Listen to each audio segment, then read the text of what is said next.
Imagine you are walking to your car in the morning, but there is a problem. Your vehicle is not sitting neatly by the side of the road. Its rear end is sticking out of a gaping hole. This is what happened to a Queens resident, New York, back in 2020. A sinkhole had swallowed his SUV overnight.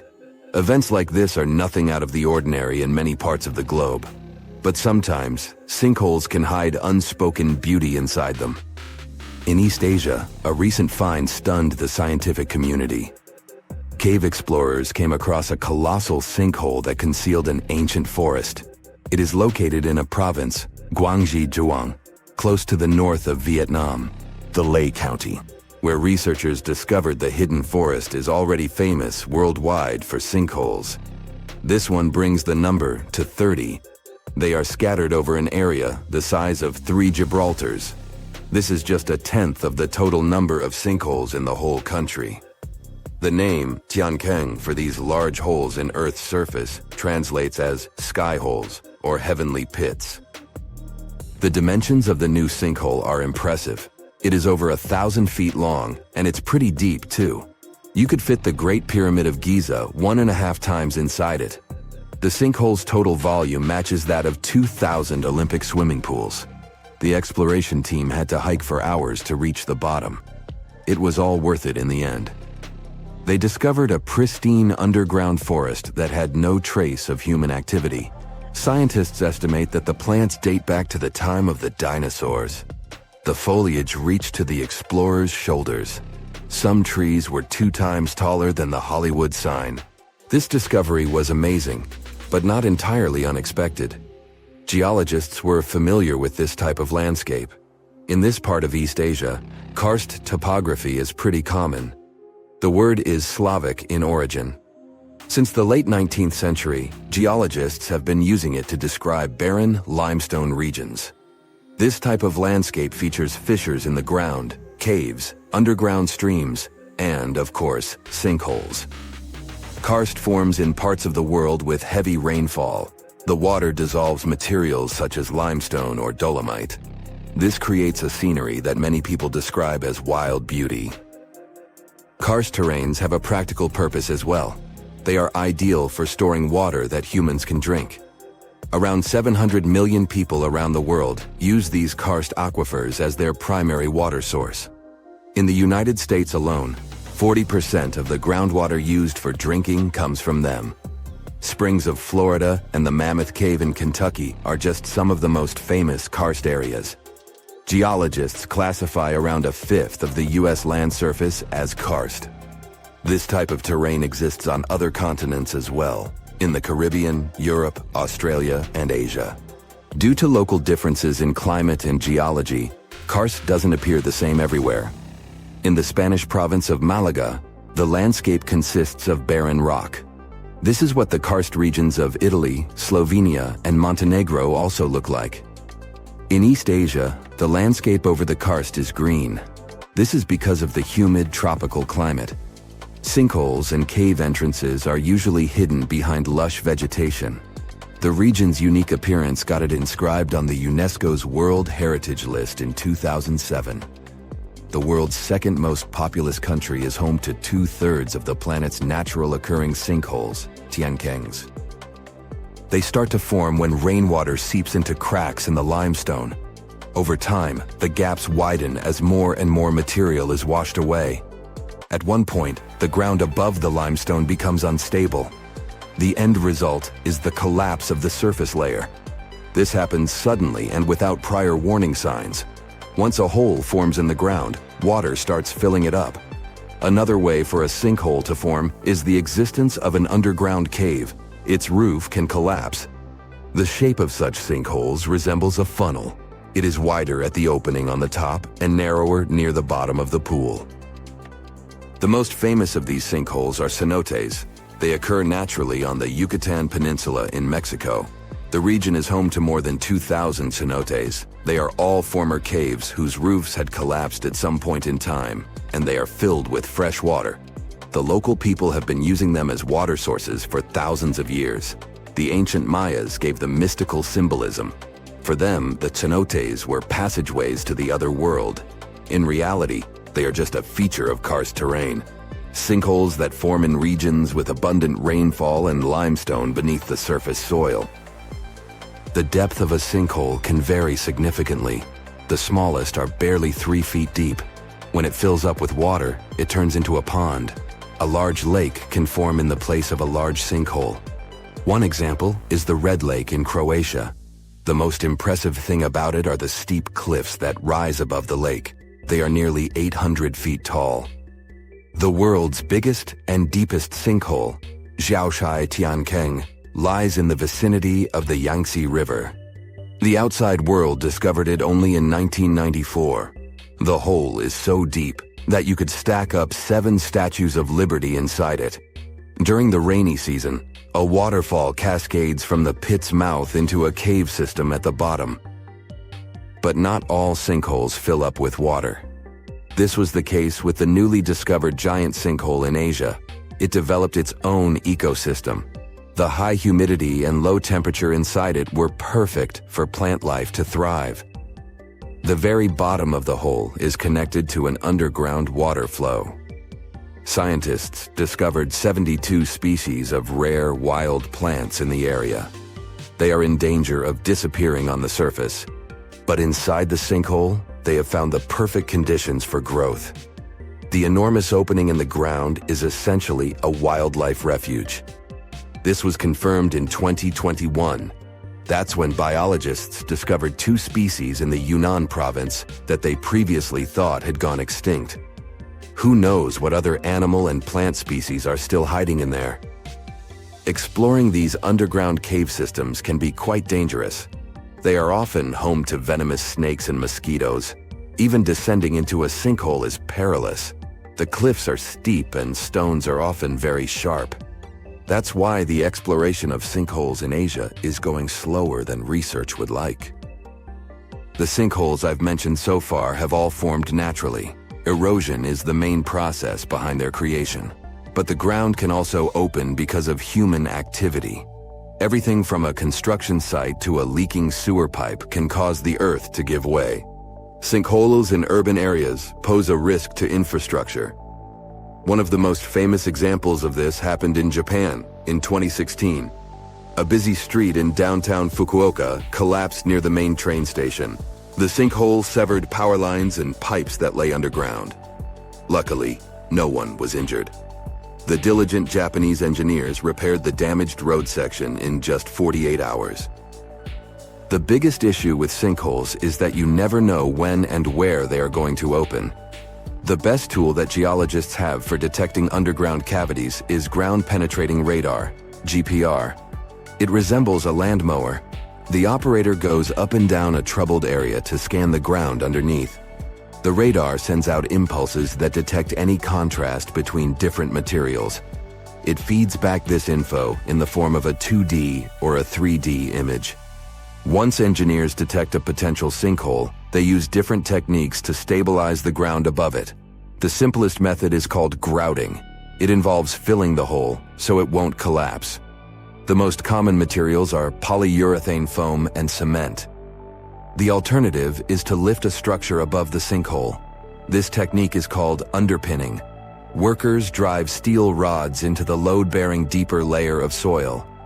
This is the same construction method engineers use to erect stilt houses above the waterline. If you walk through this small stone doorway in Hierapolis, Turkey, you might never come back alive. Back in ancient times, people thought it was some sort of portal to the underworld. Romans would go in carrying perfectly healthy bulls, but after a few minutes, they would watch these animals collapse as if hit by some mysterious force. But what's even weirder is that nothing happened to people. They could walk in and out just fine. Now, recent studies might have an answer for these eerie happenings, and it all has to do with people's heights. The gate, known as Plutonium, named after Pluto, the deity of the underworld, is a stone doorway leading to a small 32-square-foot cave. But the real danger is what is going on beneath it.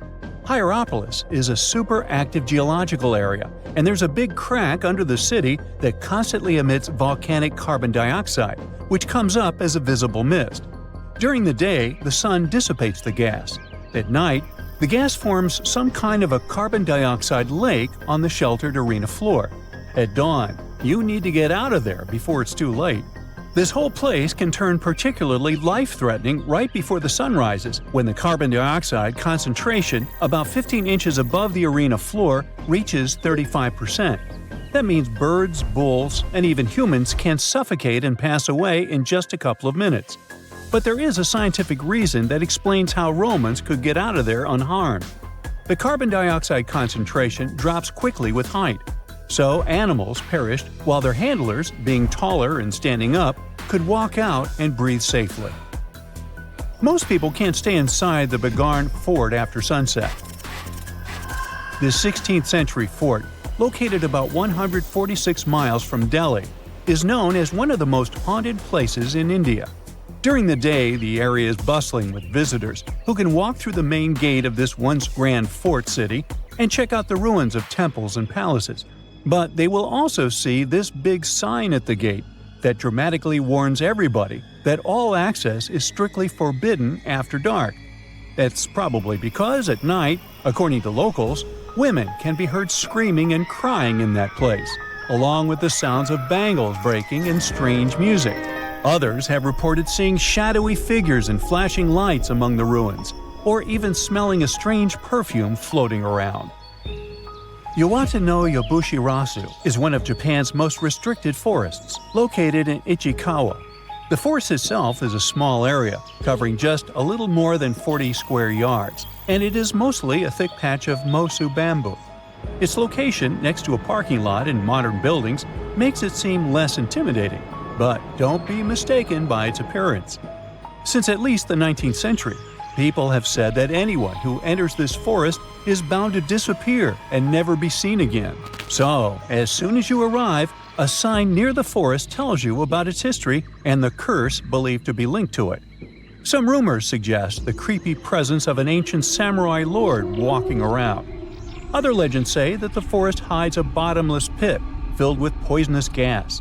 Whether these stories are true or not, today, the area is enclosed by stone walls, and entry is still strictly prohibited. In a valley called the Dark Entry Forest in Connecticut, you will find Dudleytown, but you definitely shouldn't go inside. Not only has the land been private property since the 1920s, but it is also known as one of the spookiest places on Earth. This place was first settled in the early 1740s, and many of the original settlers were from the Dudley family. That's why it's called Dudleytown. There's a local rumor that the town's founders were descended from Edmund Dudley, an English nobleman who lost his life for treason. The legend says this curse followed the Dudley family all the way across the Atlantic to America, and their misfortune is said to be responsible for crop failures, mental problems, and several tragic incidents in the village. Again, it is all just rumors, since historians haven't found any real evidence to support these claims. Still, the pitch-black surroundings and the eerie Blair Witch Project vibe going on in that place fueled ghost stories in the 1980s. This led to many cases of vandalism in the following decade, and because of that, the landowners closed the area to the public. This old abandoned building used to be the fancy palace of King Farouk's family, who was the penultimate king of Egypt back in 1936. After his family members passed away, the palace was turned into a morgue. Locals say that today, the whole place is super creepy and off-limits. Some people have reported seeing light bulbs flicker and shadows move around, making strange noises.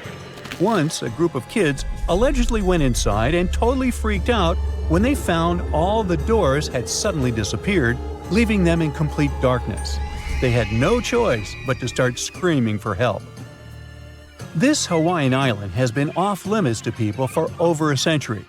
It's called Ni'iau and is the smallest inhabited island in Hawaii, covering around 69.5 square miles. It has around 84 residents. The island doesn't have cell phone service, paved roads, or power lines, just solar panels for electricity. A single family has privately owned the island since 1864, when a Scottish farmer bought it for $10,000, which would be around $250,000 today. The island has stayed in the family, passing down to its descendants, the Robinsons. They have kept it private ever since, so access is highly restricted and basically by invitation only. The Erdstall tunnels are a network of about 2,000 mysterious underground passageways mainly found in Central Europe, especially in Austria and Bavaria. These tunnels are usually narrow and cramped, often just wide enough for one person to squeeze through at a time, and they are believed to date back to the Middle Ages, as far back as the 12th century. What's really puzzling about these tunnels is their purpose. Despite a lot of research, nobody really knows why they were built. There is a theory that they were used for storage, but since many of them are below the waterline and occasionally get filled with water, that doesn't seem very practical. These tunnels have very light, almost claustrophobic sections and sudden drops, which doesn't seem practical for other straightforward uses like escape routes, hiding places, or even spiritual purposes. To make things even more mysterious, there is a complete lack of artifacts, which makes it even harder for researchers to figure out what these tunnels were really for. Since 2019, adventurous people can get arrested if they try to climb this rock. Uluru, also known as Ayers Rock, has been off-limits because it is now considered a sacred site for local communities. But the fact that it is also extremely dangerous probably played a big role in the decision to close it off to visitors. This rock is 1,142 feet high, which is about the height of an 80-story building. The climb to the summit can be very slippery, and high temperatures, which can hit 116 degrees Fahrenheit in the summer, have led to people passing away from dehydration and heat-related issues. Something even creepier happens at the top of the rock right after storms. When it rains, small tadpole-like crustaceans called shield shrimp hatch in temporary waterholes and rock pools on top of Uluru. These extraterrestrial-looking creatures are about 3 inches long, and they spread their super-resilient eggs everywhere. When enough summer rain comes, they hatch and go wild, feeding on microorganisms and bacteria in the water. How these strange creatures end up in the fleeting pools on top of Uluru is still unclear, but the most likely explanation is that their eggs might travel there with the wind. The story of Pompeii is complete chaos as is, but to add a little fuel to this fire, we dug up some groundbreaking facts, and I mean that quite literally. Hear me out. What if it wasn't the scorching sea of lava that destroyed the city of Pompeii, but rather an earthquake that happened during the volcano's eruption? Rewind to over 2,000 years ago. The year is 79 BCE. It was around 1 o'clock in the afternoon when Mount Vesuvius decided to erupt. Pompeians were going on with their normal daily routines when lava started taking over. The flow of lava was so quick that most people didn't have anywhere to run. The disaster took the lives of around 2,000 people. The lava covered most of the city, which then turned everything to ashes. Pompeii was only discovered during the 16th century of our Common Era, when an architect commended a dig to divert a river. It's a very well-studied site nowadays, but something unusual recently caught the researchers' attention. Scientists were excavating a site called the House of Painters at work. They were examining a couple of skeletons when they saw something weird.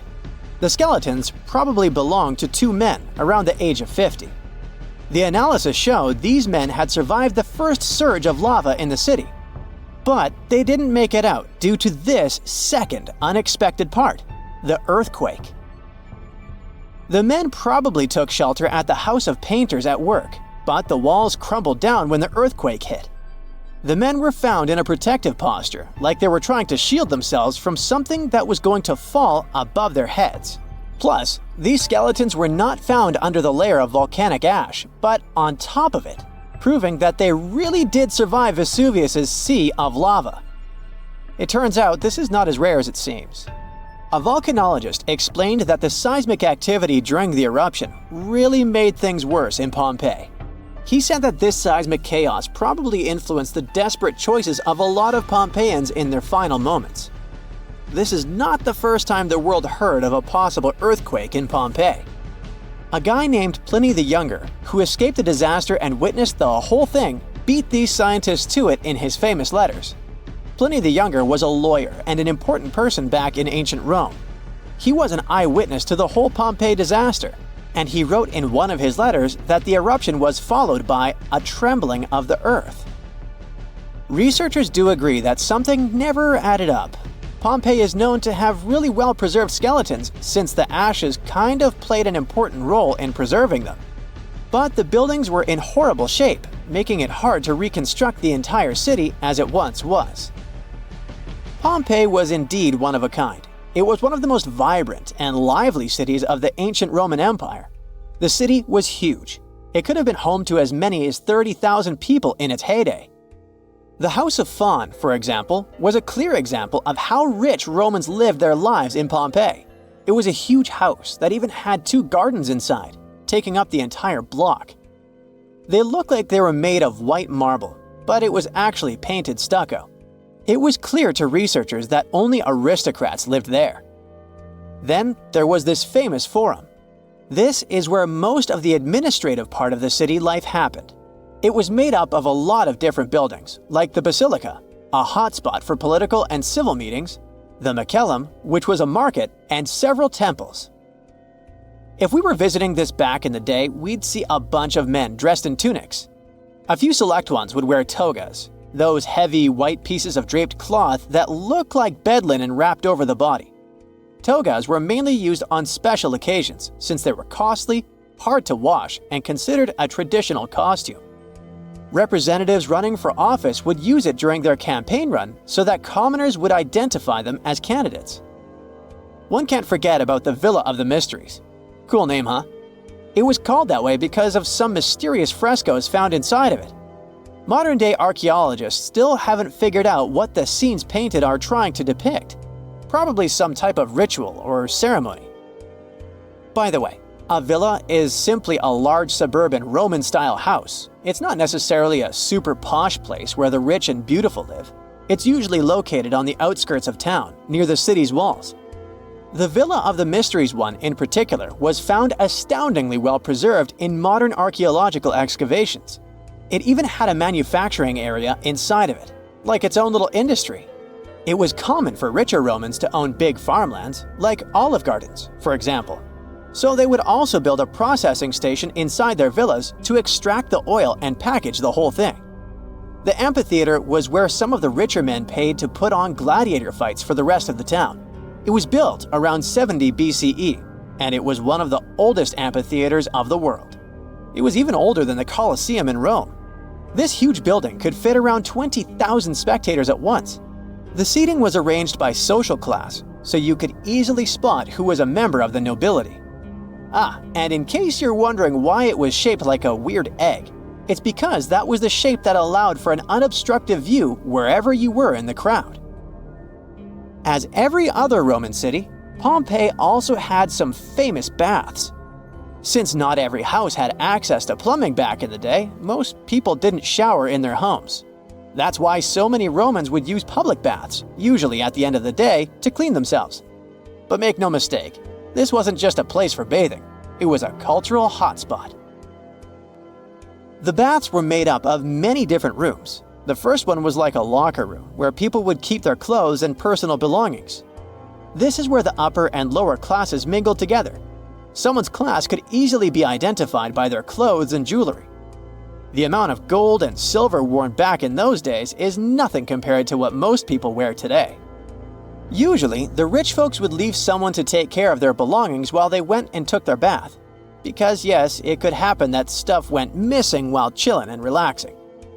The big focus on self-care nowadays was already a thing for ancient Romans. It was common that before taking a bath, olive oil was rubbed all over the skin. They would scrape off the dirty skin with a strigil. That may sound weird, but also extremely pleasing. The baths had rooms for massages. Some of them had reading rooms, and even courtyards for some healthy exercise.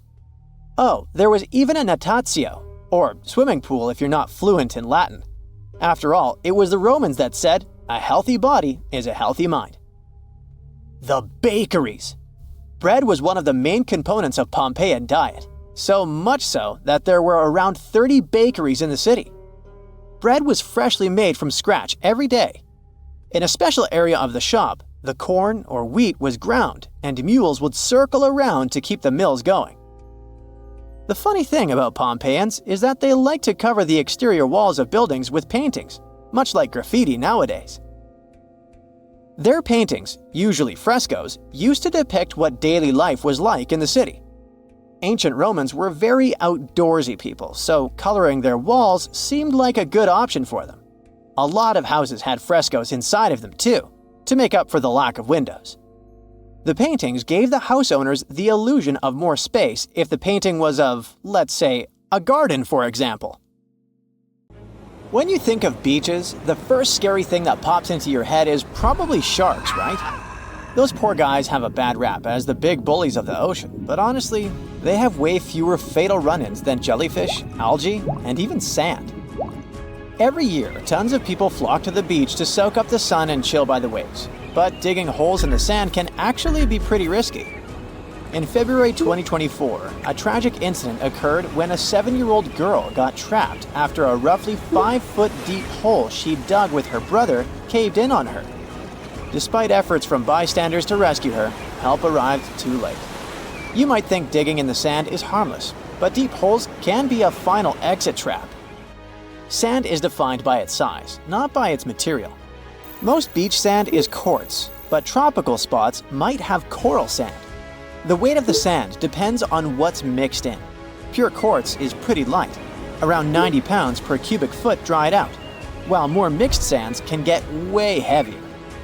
When sand is wet, it holds its shape better, but when it dries out, it's a whole different story. If you dig a hole and then it dries, it's likely to collapse. The danger increases dramatically if someone is standing near the edge, adding weight and making it even more unstable. Once that sand starts falling in, it fills up all the air pockets, making it hard for anyone trapped inside to breathe. Rescuing a person from a sand collapse is tough. Sand is heavy and keeps collapsing, so rescuers need to move fast. Ideally, they've got about 3 to 5 minutes before the trapped person suffocates.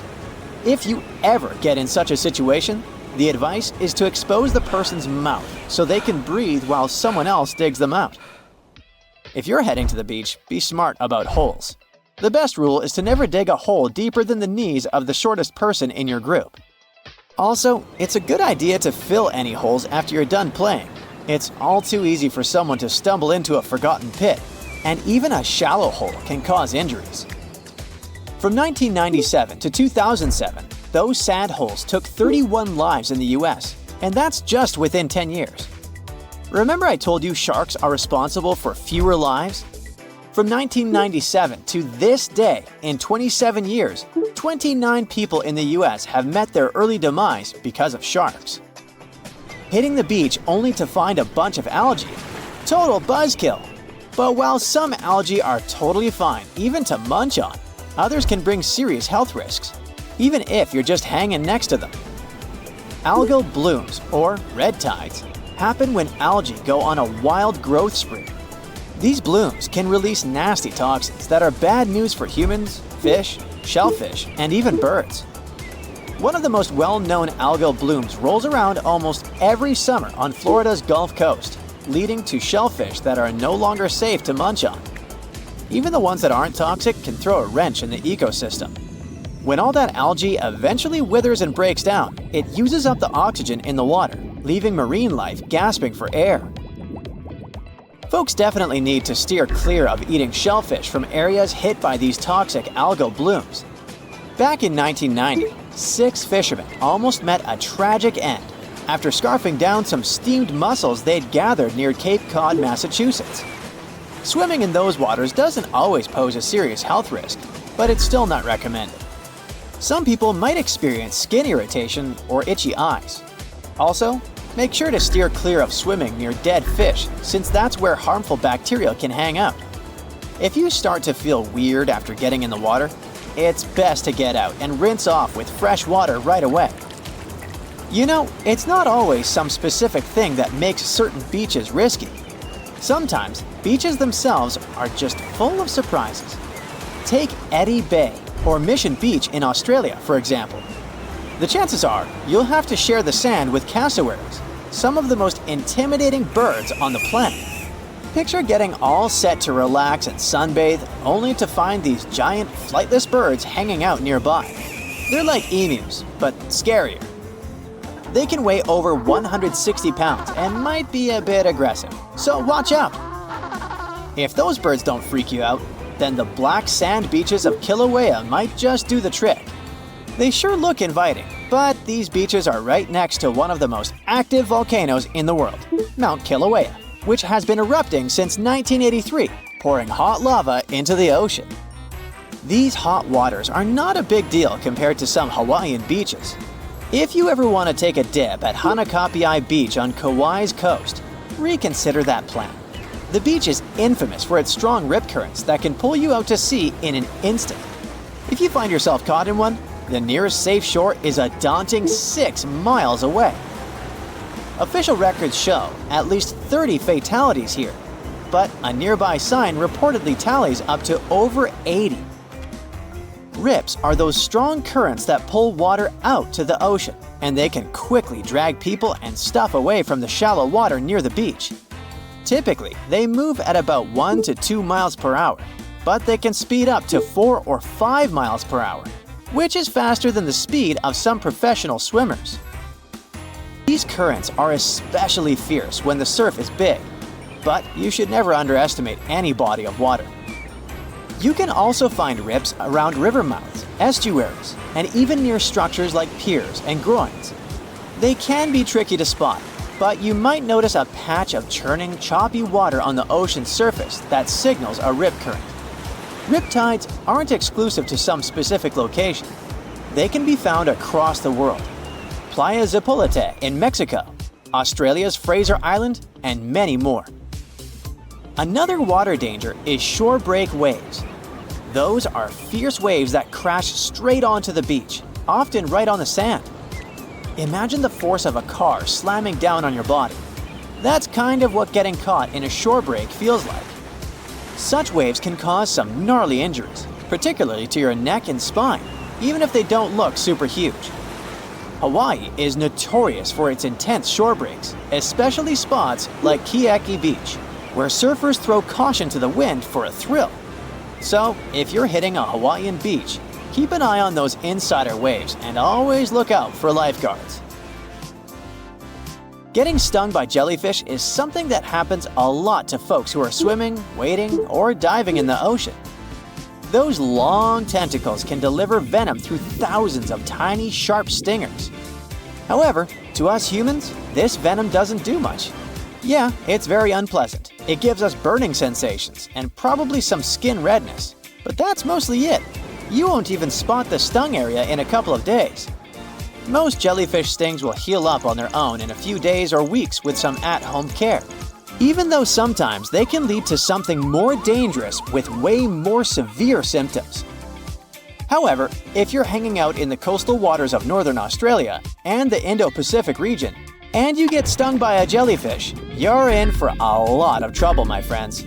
See, it's the area where box jellyfish live, and these jellies are no joke. Some people rightfully call them sea wasps or even marine stingers. They're probably the most hazardous and toxic jellyfish out there. Their sting is incredibly excruciating, so much so that some folks have experienced cardiac arrest before they even made it to the shore. Rumor has it, those jellies are responsible for taking nearly 80 lives in Australia since records started. So how do you tell who's who? Unlike regular jellies, box jellyfish got this pale blue see-through vibe. Also, they got their name because their bell-shaped body looks like a cube. In 2016, 2 researchers were trekking through the forests of Arunachal Pradesh, India, when they literally stumbled upon this camouflaged beauty hidden in the leaves. A local man pointed out the snake, and they quickly realized it wasn't just any average viper. With its unusual pointed snout, similar to a hump-nosed viper, and a stunning orange belly, this snake had them scratching their heads. Back at camp, they took a closer look and knew they'd found something special. DNA tests at the Indian Institute of Science confirmed it. They found a brand new species, now known scientifically as Trimerosaurus arunachalensis. But the snake's unique features didn't stop there. The snake's paired reproductive organ was unlike any other viper, and its scale pattern was completely unique. While its closest relative has around 20 rows of scales around the middle of its body, this mysterious snake had only 17. The next species is a record breaker, and it's known as the largest gecko ever discovered, measuring around 2 feet long and being as thick as a man's wrist. The only known specimen of Delcourt's giant gecko is currently in France, but its exact origins are still a little bit of a puzzle. At first, people thought it might be from New Zealand because some local legends spoke of a giant, mysterious lizard that lived in forests. Even though it was a pretty fascinating theory, some recent DNA studies suggest that this nocturnal species is probably from New Caledonia. But as of now, no one can confirm it 100%. In general, sleeper sharks are big, slow-moving creatures that mostly hang out in deep, cold ocean waters. They usually have bulky bodies and a broad, flat head, which helps them blend into the dark sea. But in 2017, was caught at a fishing harbor and collected from a fish market located in Taiwan, and it didn't look like any of its relatives. First off, this 4.4-foot shark had smaller eyes and a tiny second dorsal fin compared to its cousins. It also had more rows of teeth in its upper jaw and fewer in the lower jaw, but the biggest surprise was that it was a pregnant female carrying 33 embryos. This means there are probably more of these sharks hiding out there in the deep ocean. We just haven't found them yet. Meet the pocket shark. It is tiny, just about 5.5 inches long, while most deepwater sharks are around 6.5 feet. But don't let its small size make you underestimate it, because this creature is definitely one of the ocean's coolest secrets. Discovered in 1979 in the deep waters of Chile, this tiny shark is like a real-life spy gadget with its mysterious pockets near its front fins. These pockets are large, measuring about 4% of its body length, and are believed to either glow or secrete pheromones. So this shark might actually light up to either confuse predators or attract prey in the dark depths. And when I say deep, I mean really deep. It is believed that this creature hangs out over 9,000 feet down, which is roughly the height of 7 Empire State Buildings stacked on top of each other, but inside the ocean. Besides its initial discovery in Chile, it was spotted again in 2010 in the Gulf of Mexico, but it hasn't shown up since. The pocket shark is not the only glowing animal we're talking about today. This inch-long cockroach, scientifically known as Luchihormetica lucae, was actually first collected back in 1939, but only got its moment in the spotlight decades later in 2012. What makes this little buddy so interesting is that it uses bioluminescence, meaning it has spots that light up in the dark. Unlike fireflies that mostly use their glow to find a mate, this cockroach uses its light to mimic a toxic click beetle and scare off predators. Unfortunately, the region in Ecuador where it was found was hit hard by a volcanic eruption, raising fears that this glowing marvel might be a one-of-a-kind discovery. Continuing with tiny creatures, meet Hippocampus minotaur, also known as the bull-neck seahorse. This little seahorse stands out with its wide neck, large head, and small body, which is why it's got the Minotaur nickname. The only known specimens were collected off the coast of Eden, Australia, and no one has ever seen it alive in its natural habitat. So that's why we don't know much about its day-to-day life. Some studies suggest it lives deep underwater, around 325 feet down, which is roughly the equivalent to the height of a 30-story building. It's believed this mysterious seahorse likes to wrap its prehensile tail around corals and might even hide in sand beds. Its yellow-orange color likely helps it blend into coral reefs. So spotting this intriguing creature in the ocean is pretty much like trying to find a needle in a haystack. Next on our list is the Nariño cat. In 1989, a single specimen of this mysterious spotted feline was discovered in Galeras volcano in southern Colombia. This little guy had a short tail with 7 black rings and a black tip, and its fur was absolutely unique, being more reddish than that of its relatives. Understanding that it wasn't an ordinary animal, researchers decided to visit a bunch of museums all over Latin America to find similar felines, but they came up pretty empty-handed. Then, DNA analysis confirmed that it was unlike any other known cat, having split from its closest relatives around 1.9 million years ago. The Bogota sun angel is a hummingbird with a stunning purple color and black flight feathers, plus a bright green chin and crown. For years, we only knew of one specimen that was bought in Bogota, Colombia back in 1909, and that was pretty much it. Nobody knew much more about this beautiful and mysterious bird. But that changed in 2017, when a study decided to analyze its DNA once again. The results suggest that the Bogota sun angel might not be a completely separate species after all. It looks like it is actually a hybrid, meaning it was a mix of hummingbirds from two different species. And it's likely that its mother was a long-tailed sylph, which is a gorgeous hummingbird that mostly lives in the Andes in South America. The spotted green pigeon, also known as the Liverpool pigeon, is like the unicorn of the bird world. It was first described in 1783 by an English physician named John Latham, who saw it once, and that's it. Since then, no one has ever doubted that it was a pigeon, and many researchers were convinced it was a distinct species. But recent DNA studies revealed that this bird could actually be closely related to the famous dodo. You know, that chubby, flightless bird from Mauritius that looked like a giant pigeon with a quirky beak. Anyway, the Liverpool pigeon is about 13 inches long and has a unique look with yellow spotted feathers. Unlike its ground-loving cousin, the Nicobar pigeon, the spotted green pigeon was likely more of a tree hugger, feasting on fruits up in the branches. Today, if you want to see this rare bird, you'll have to visit the World Museum in Liverpool, where the only known specimen resides. While you're in England, make sure to swing by London and check out the Natural History Museum. There, you will find the only specimen of a flying fox known scientifically as Pteropus bruneus. Flying foxes are usually some of the largest bats in the world.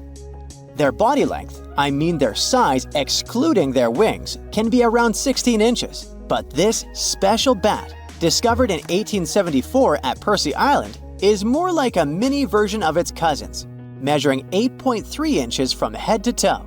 So even though it hasn't been spotted in the wild for a while, I wouldn't worry too much if you happen to come across it. The latest super eruption of Yellowstone occurred 640,000 years ago, and it was long before Homo sapiens saw the light of day.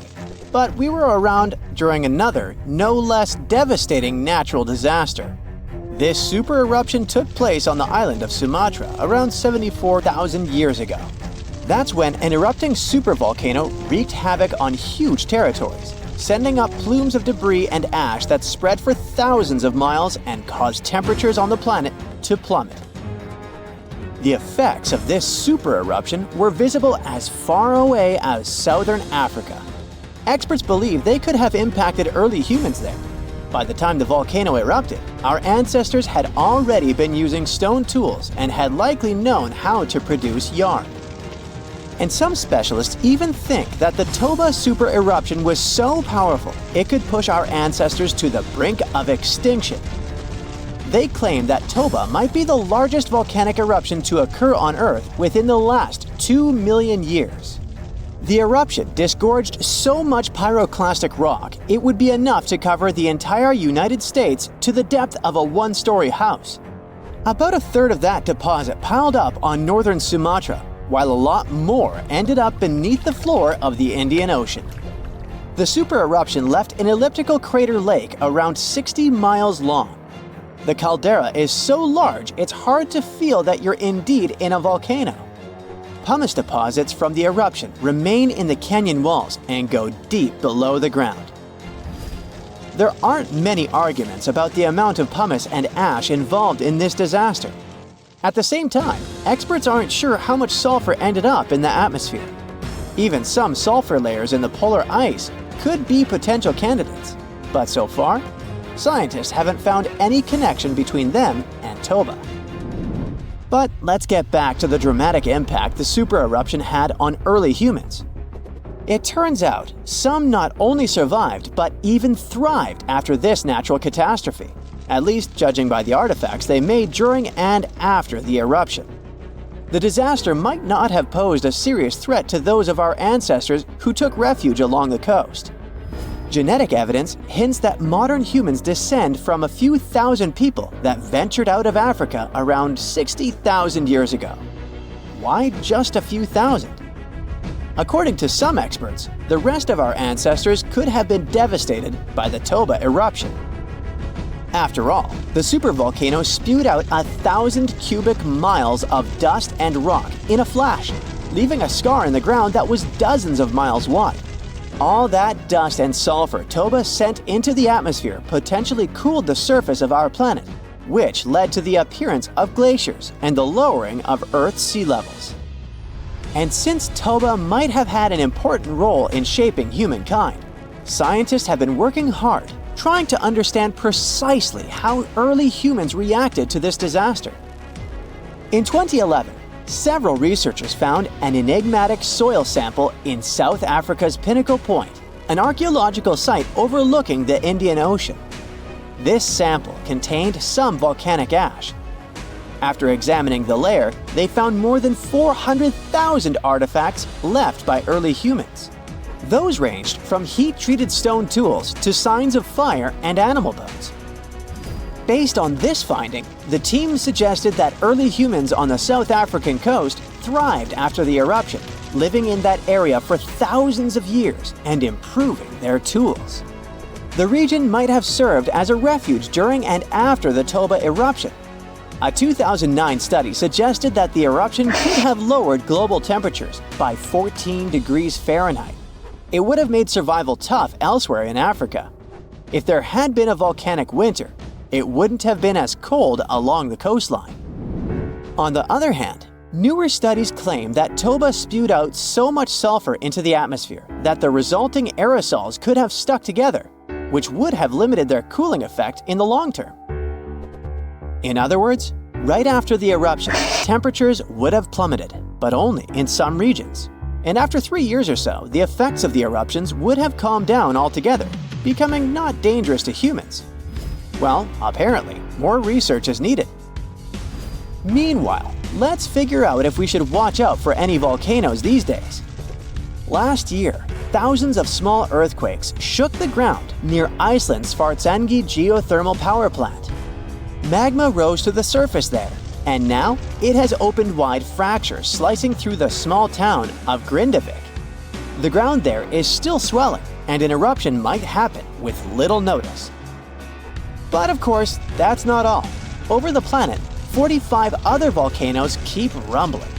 For example, Italy's Vesuvius, that infamous thing that finished the city of Pompeii in 79 CE.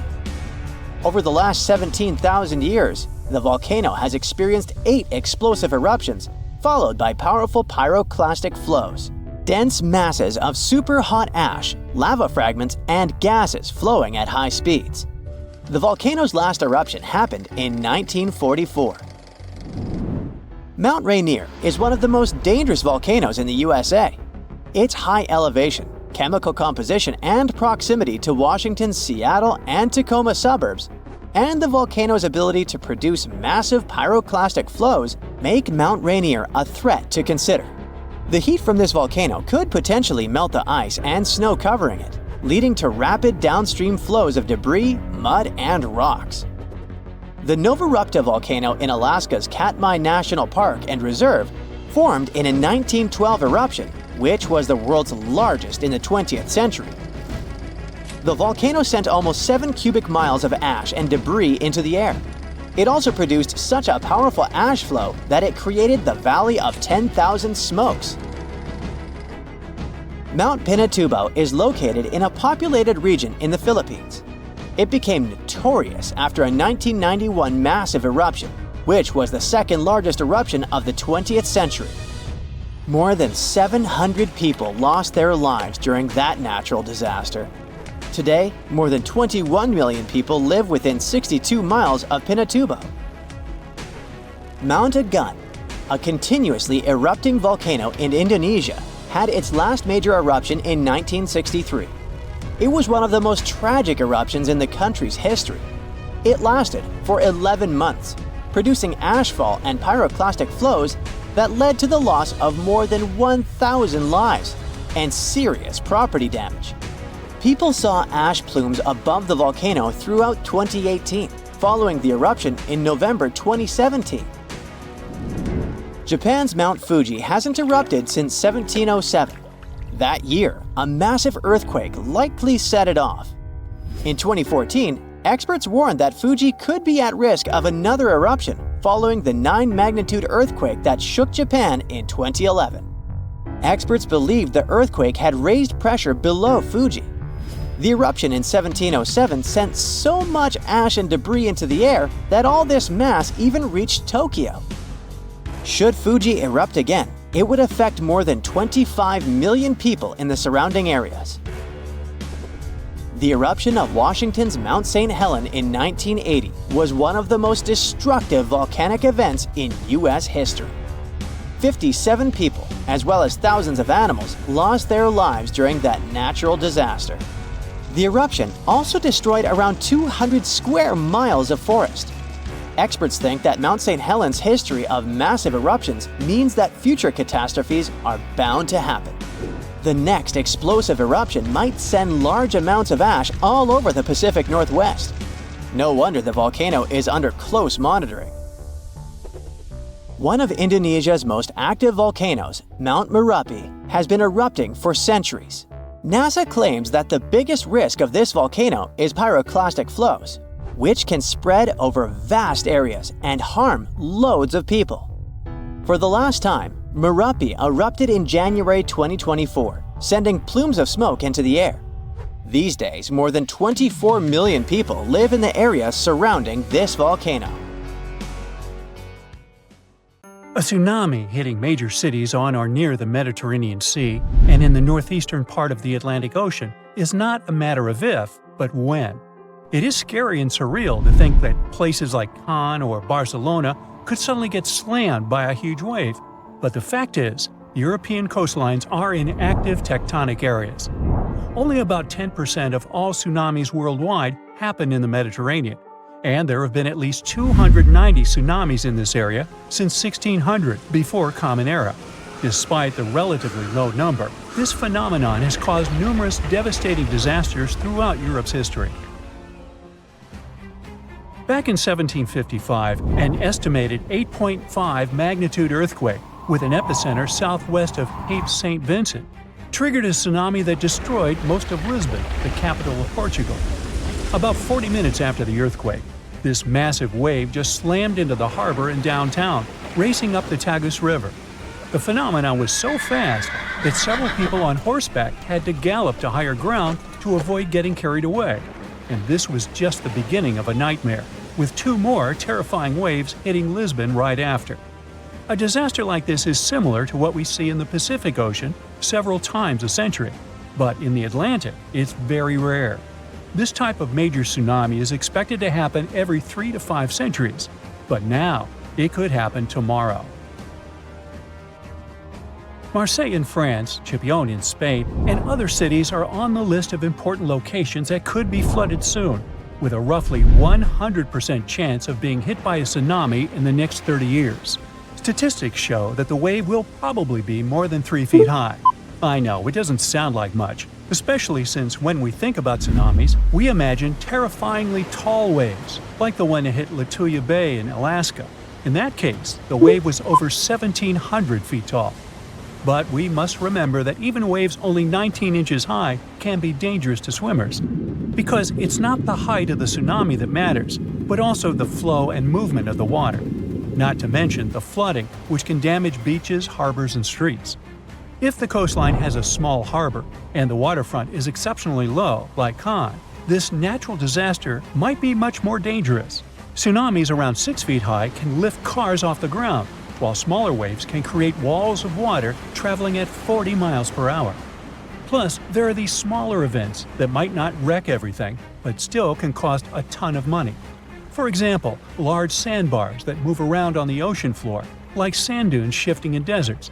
They can mess up pipelines or deep-sea cables for internet and communications, and that ends up costing businesses and governments millions of dollars. That's why organizations like UNESCO are worried about the possibility of a dangerous tsunami hitting Europe soon.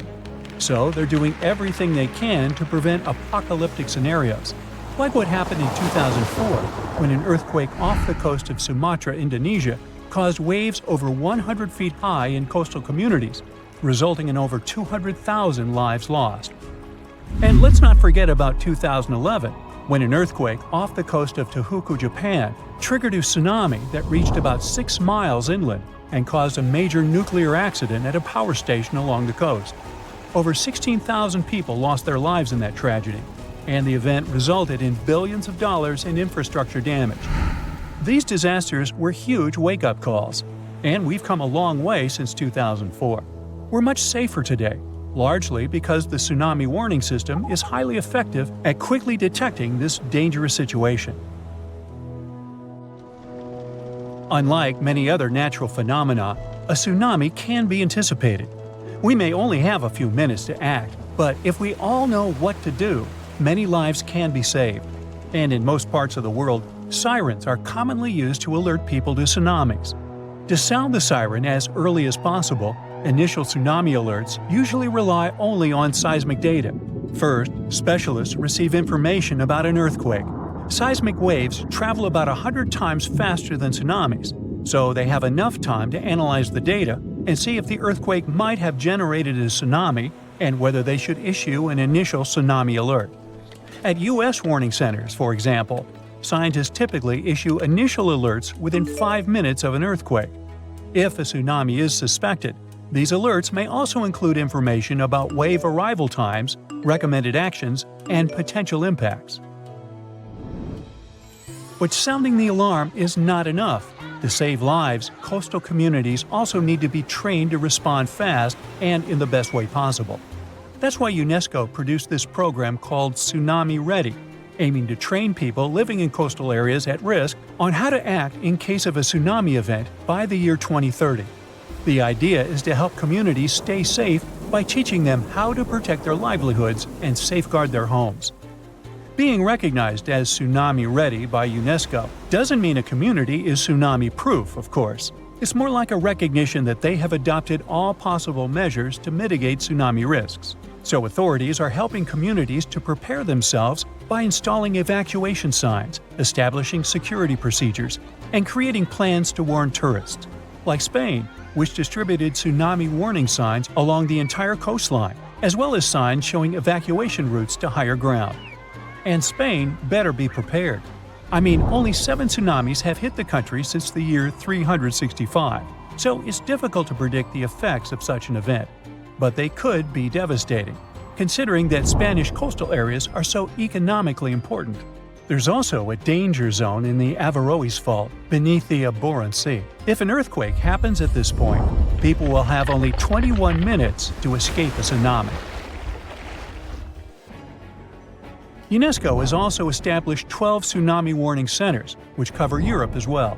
This initiative involves 5 centers located in the Mediterranean and Northeast Atlantic regions. These centers can save thousands of lives because they monitor ocean disturbances 24/7. Then, after analyzing the threat, they send out messages based on the event's potential to cause a tsunami. The intensity scale ranges from no effect to completely devastating. And by that, they understand that nearly all brick buildings could be demolished by waves, and even the most reinforced concrete structures could suffer heavy damage. Now, so far, we have mostly talked about tsunamis caused by earthquakes along converging tectonic plate boundaries. In fact, earthquakes have accounted for over 80% of tsunamis since 1900. But tsunamis can also result from landslides, volcanic eruptions, and even meteorite impacts. Experts are also worried that with the current changes in climate, we might see more of meteotsunamis popping up in the Mediterranean. These ones are triggered by freaky weather conditions and can mess with any coastline that's got a shallow seafloor. They might not be as huge or famous as the earthquakes ones, but they can still cause significant property damage and put people in danger. For instance, in 2006, a meteotsunami struck the harbor of Ciutadella on the Spanish island of Menorca. Yachts were tossed into each other and later stranded on the harbor floor as the water receded, resulting in tens of millions of euros in damage. Unfortunately, meteo tsunamis in the Mediterranean tend to be stronger during summer, so if you're planning to spend your vacation in Europe, stay alert for any signs of dangerous waves.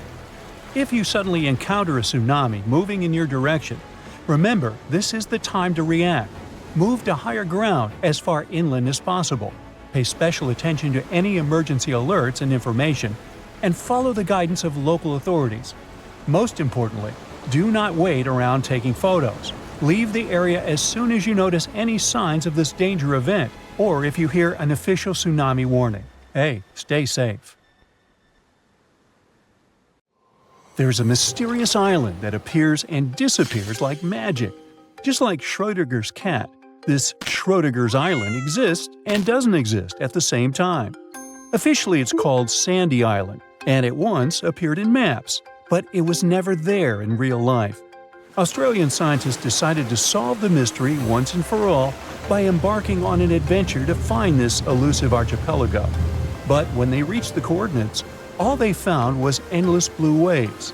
It's like the island was playing a game of hide-and-seek with them. This story goes back to 1876. A whaling ship was crossing the area and reported an island. Whoever saw it said it was over 15 miles long north to south and around 3 miles wide, about the size of Manhattan, so not so tiny at all. But every time researchers went to visit the area, they found nothing. So in 1974, an official mission from New Caledonia declared that Sandy Island was simply not a thing and excluded it from all maps. People went on with their lives until they noticed that the island was appearing on Google Earth as a black blob. In 2012, another Australian expedition went out to check out the area to get some explanations. They had to write a eulogy for the long-lost island and explain what could have created this mess.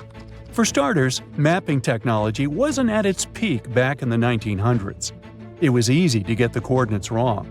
Then there was the fact that the area is big on volcanic activities. It's likely that volcanic lava cooled down and created a raft of some kind. Let's say that the whaling ship went by, saw the volcanic raft, and thought it was land from a distance. But hey, it's just a guess.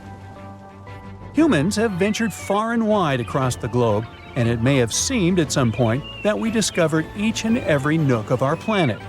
But when Mount Liko popped up on Google Earth, scientists were overcome with excitement. This hidden gem in northern Mozambique is no ordinary rainforest. It's nestled inside a volcano. Determined to confirm the existence of this mysterious forest, experts assembled a team of top-notch scientists and specialists from around the world. The journey to Mount Liko was no walk in the park, with a daunting vertical rock climb standing between them and the forest. But after 6 years of planning and preparation, they were ready for the challenge. Once they got there, they saw it was even better than they imagined. The place was like a perfectly tended garden. The forest sounded unique and different from other rainforests. There were some insanely huge caterpillars that looked dangerous. And they even found ancient pots and evidence of an untouched human ecosystem. Ooh. Terra incognita means unknown land. And one of the largest unknown territories being uncovered today is the land beneath Antarctica's ice sheets. Below the snowy surface, there is an entirely new world of canyons, waterways, and lakes, which are now being mapped. One can't help but wonder, is there really liquid water below Antarctica's frozen surface? Yep. Water can exist without freezing due to pressure. The liquid water is the result of Earth's warm interior, and that's how we get things such as Lake Vostok. Now, you can't see it, but Lake Vostok is right here. Located in East Antarctica, it lies beneath 2.5 miles of thick ice. This huge lake is about 4,800 square miles. Humans could only discover it with the help of some top-notch technologies like seismic soundings and ice-penetrating radars. According to these scientists, it's likely that the lake has been there for up to 15 million years. Bhutan is on the map for, among other things, being the happiest country in all of Asia. But it kept a hidden gem for all these years, one of the world's tallest unclimbed mountains, Kunkar Pansum. Bhutan is enmeshed in the glorious Himalayan mountains. That's why the climbing community was beyond excited when they discovered an untouched mountain. Imagine being the first person to climb an unexplored peak. That would probably guarantee you a spot in the Guinness World Records for sure. The mountain has been untouched because of a Bhutanese law. For locals, the mountain peak is a sacred site, shrouded in mystery and legends. One of their beliefs is that the sacredness of climbing a mountain lies not in reaching its peak, but in truly communing with the mountain and enjoying the process. We got to admit, that is a bit of a newsflash for Westerners. If you're ever in the state of New York, make sure you check out the Aglo General Store. You'll have to drive somewhere around the Catskills to find a beautiful, grand, big nothing. Aglo is one of America's most famous paper towns, aka a fake town. But this case is different from Sandy Island. Aglo Town never existed, and it wasn't a mistake. You see, there's an old copyright practice amongst map makers. They add in paper towns so they can know when someone is simply copy-pasting their work. What they didn't expect is that this would get completely out of hand. Some say that one day a guy picked up a map at a gas station that had Aglo Town marked in it.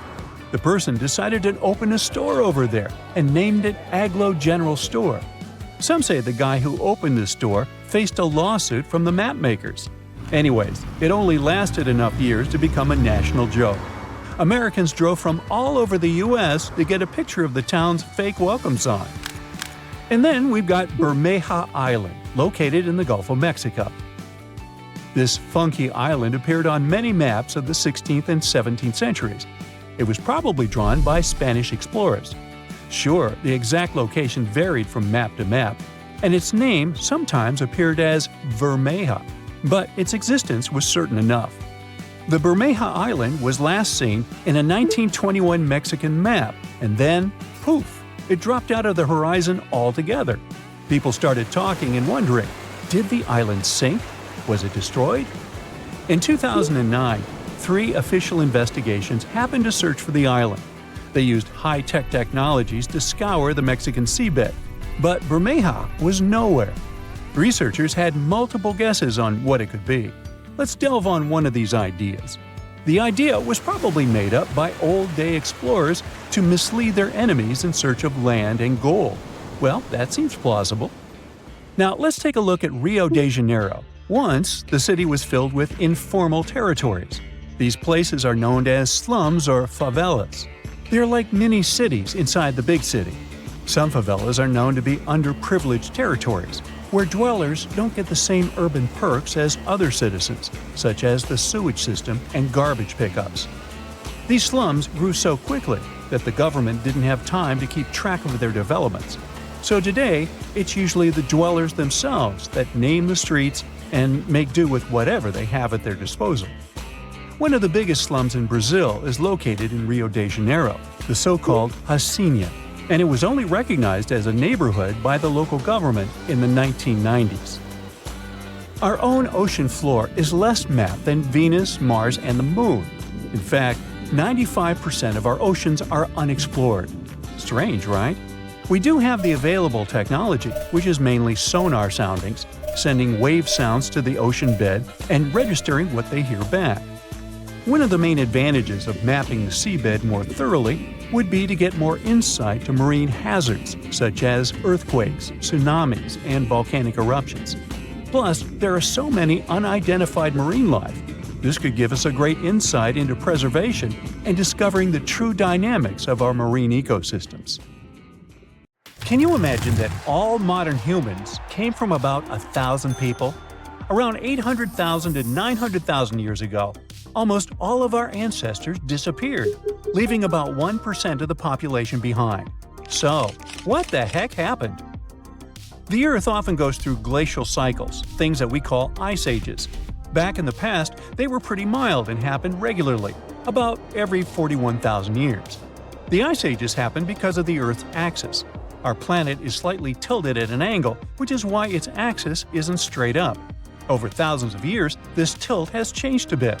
This teeny tiny shift completely changes how much sunlight we receive, especially at the poles, and leads to incredibly strong cold or warm periods. About 2.6 million years ago, when early humans were settling in on Earth, the Pleistocene epoch started. That's the era we traditionally call the Ice Age, the one from the movies. Large ice sheets completely covered parts of North America, Europe, and Asia.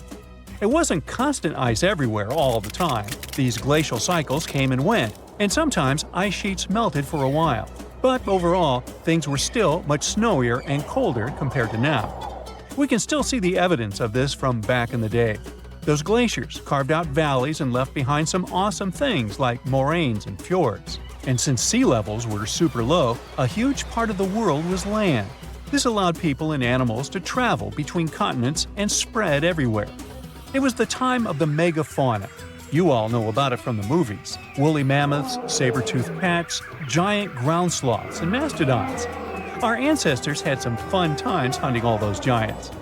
Now, humans didn't come from one lineage. It wasn't like monkeys slowly turned into humans. We also consisted of many species: Homo erectus, Neanderthals, and so on. But only one species, Homo sapiens, survived and turned into modern humans. Harsh conditions forced them to get smarter. They learned how to make tools, clothing, and shelters to survive. They became hunter-gatherers and invented fire, which turned out to be super useful during the Ice Age, you think? But they had no idea what horrible change was coming. Something disastrous happened about 800,000 to 900,000 years ago. Humans faced a drastic population crash. Only 1,280 people survived, give or take. Some 99% of early humans were wiped out, and this tiny 1% was lucky enough to become our ancestors. This almost extinction, unsurprisingly, was the climate's fault. It was the Middle Pleistocene transition. The Earth's orbit around the Sun changed its shape a bit. Carbon levels dropped. A lot of stuff was happening, and the Earth's climate was going wild, becoming incredibly cold and dry. The seas suddenly got chillier, and Africa and Eurasia experienced horrible droughts. Looking for food was almost impossible. Scientists learned this by taking the DNA of about 300,000 people from all around the world. They used a new method to help them map the history of human evolution over 1 million years and learn more about it. No wonder we can barely find any fossils from that time. There was almost no one around. What's interesting is that before that happened, most apes had 24 pairs of chromosomes. But because the population became so small, 2 sets got fused together, and we ended up with 23 pairs. This was the final straw that separated us from other apes. Chimpanzees, gorillas, and orangutans all have 24 pairs, but our fused one became known as the human chromosome. Like a ripple effect, this little thing influenced our brain side, helped us start walking on our twos, and even form language. It took humans about 100,000 years to recover from this catastrophe. Only after all that time, they started spreading around again. Isn't that insane how we managed to go from 1,000 to 8 billion people? In any case, the Ice Age finally ended about 11,700 years ago. The warm period, called the Holocene, began. As things got warmer, human civilizations finally began to develop. 5,000 years ago, it was ancient Egypt, then the Indus Valley Civilization, ancient China, and others. And while we've been thriving for a while, there's one catch. The Middle Pleistocene transition changed the length and intensity of glacial cycles. Before the transition, sure, there was the Ice Age, but the cold was milder, and the glacial cycles were shorter. Things got covered in ice sheets about every 41,000 years. But after the transition, the glacial periods became longer and more severe. These cycles started following a new pattern. Although they happened every 100,000 years, they were super intense. Ice sheets grew large, even extending to the south. So from now on, ice ages that will continue to happen in the future will be a bit different. The next one should be at least 50,000 years from now, maybe longer. It's good for us because it'll occur later, but at the same time, the consequences will be stronger. What our ancestors went through is called a population bottleneck. That's what we call a sudden and huge reduction in the size of a population. Usually it happens because of things like earthquakes, floods or droughts, fires, and even human actions. Just a few people survive, and only they can pass their genes to future generations. And we've got plenty of such bottlenecks in history. Our modern species, Homo sapiens, originally lived in Africa. Around 60 to 80,000 years ago, a small group of them left Africa and spread across the world. It wasn't on a whim, though. They had to move somewhere because of the droughts and huge climate problems in Africa at that time. They had to go look for food and find new places to live. They traveled through the Middle East, moving into Europe and Asia, and eventually reaching Australasia and the Americas. They quickly settled across different continents and started mixing with local human-like species, like Denisovans and Neanderthals. But there was a problem. Originally, the African species were super genetically diverse, but since only a small part of them decided to move out, they carried just a bunch of these diverse genes with them.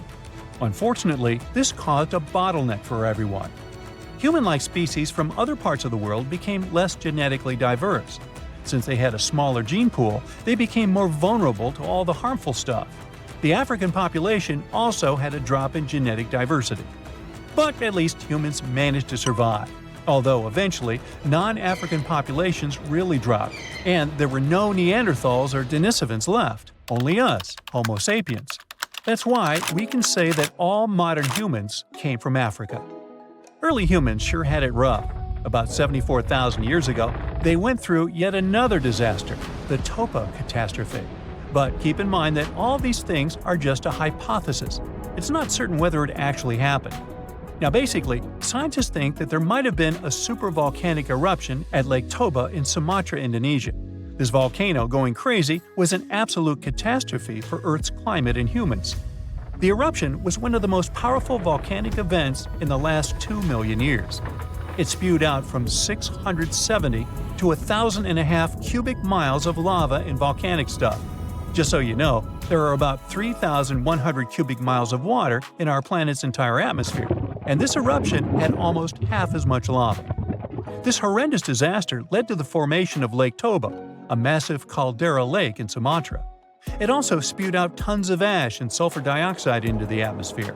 This caused the so-called volcanic winter, which means that while it's not actually winter, the temperatures drop and the planet is freezing because all these ash clouds are blocking the sunlight from reaching the Earth. This event affected climate patterns for years to decades. This also most likely sped up the arrival of the next glacial cycle. Luckily, humans are crazy good at surviving. The global human population was reduced to a few thousand people yet again, and they still managed to overcome this. Salt makes our chips and popcorn taste yummy, but it turns out that's not all. It's used in household and industrial products, from cosmetics to fertilizers, from water treatment to road gridding. All over the globe, around 300 tons of salt are produced every year. But there's a problem. That's too much salt for our planet. You see, salt rises to Earth's surface from deep oceanic rocks gradually, and this process is quite balanced, or it used to be. Humans are pushing this balance out of whack. Our demand keeps increasing, and we're releasing too much salt into the soil, air, and sea. And if this process continues unchecked, we might face an existential threat. Yep, it's as serious as that, and a recent study conducted by the University of Maryland confirms this. There is this thing called the natural salt cycle. It's existed for thousands of years. Salt naturally rises to our planet's surface via geologic uplift and rock weathering. Sometime later, rocks break down and release salt ions into the soil. Some of these ions are absorbed by plants and organisms. Others are washed away into rivers, which transport them into oceans. Salt also gets into the atmosphere. It happens through salt dust in dry regions and sea spray in coastal areas. It's crucial for humans because our bodies need salt, just like animals and plants do. Simply put, we're electrical systems controlled by salt. Soil needs salt because otherwise it won't clump together. Plants also need small amounts of salt since those allow them to have proper metabolism and synthesize enough chlorophyll. At the same time, too much salt isn't a great thing, and nowadays, human activity is messing with the natural salt cycle, bringing salt to the planet's surface much more quickly than before. That's the conclusion researchers made after combining data from different sources, including the U.S. Geological Survey's Mineral Yearbook and global records of river compositions and salinity measurements. The main factor bringing about these changes is salt mining for food and other products. Then there are also acid rains. Those increase the rate of rock weathering. These and other factors speed up the generation of salt at the surface of our planet. At the moment, the concentration of salt in the world is too high. The soil, plants, and animals can't use all of it. Even worse, some essential species can't survive with all this extra salt. Their demise changes biodiversity and can lead to the appearance of invasive species, such as phragmites. Those are tall, reedy plants taking over coastal areas. Then, there's also zooplankton, an important ocean species regulating algae. It's extremely sensitive to salt. If this species starts to decline, it might mess with the world's food webs. Too much salt also turns farmlands into wastelands. Recent reports have shown that around 833 hectares of land are already affected. And that's the area around 4 times the size of India. In some countries, huge areas become infertile because of oversalination. Plus, excess salt is bad for our health. The thing is, all that extra salt gets into groundwater, making it too salty for human consumption. It's particularly bad for people with sodium-restricted diets. And I'm not only talking about table salt or sodium chloride.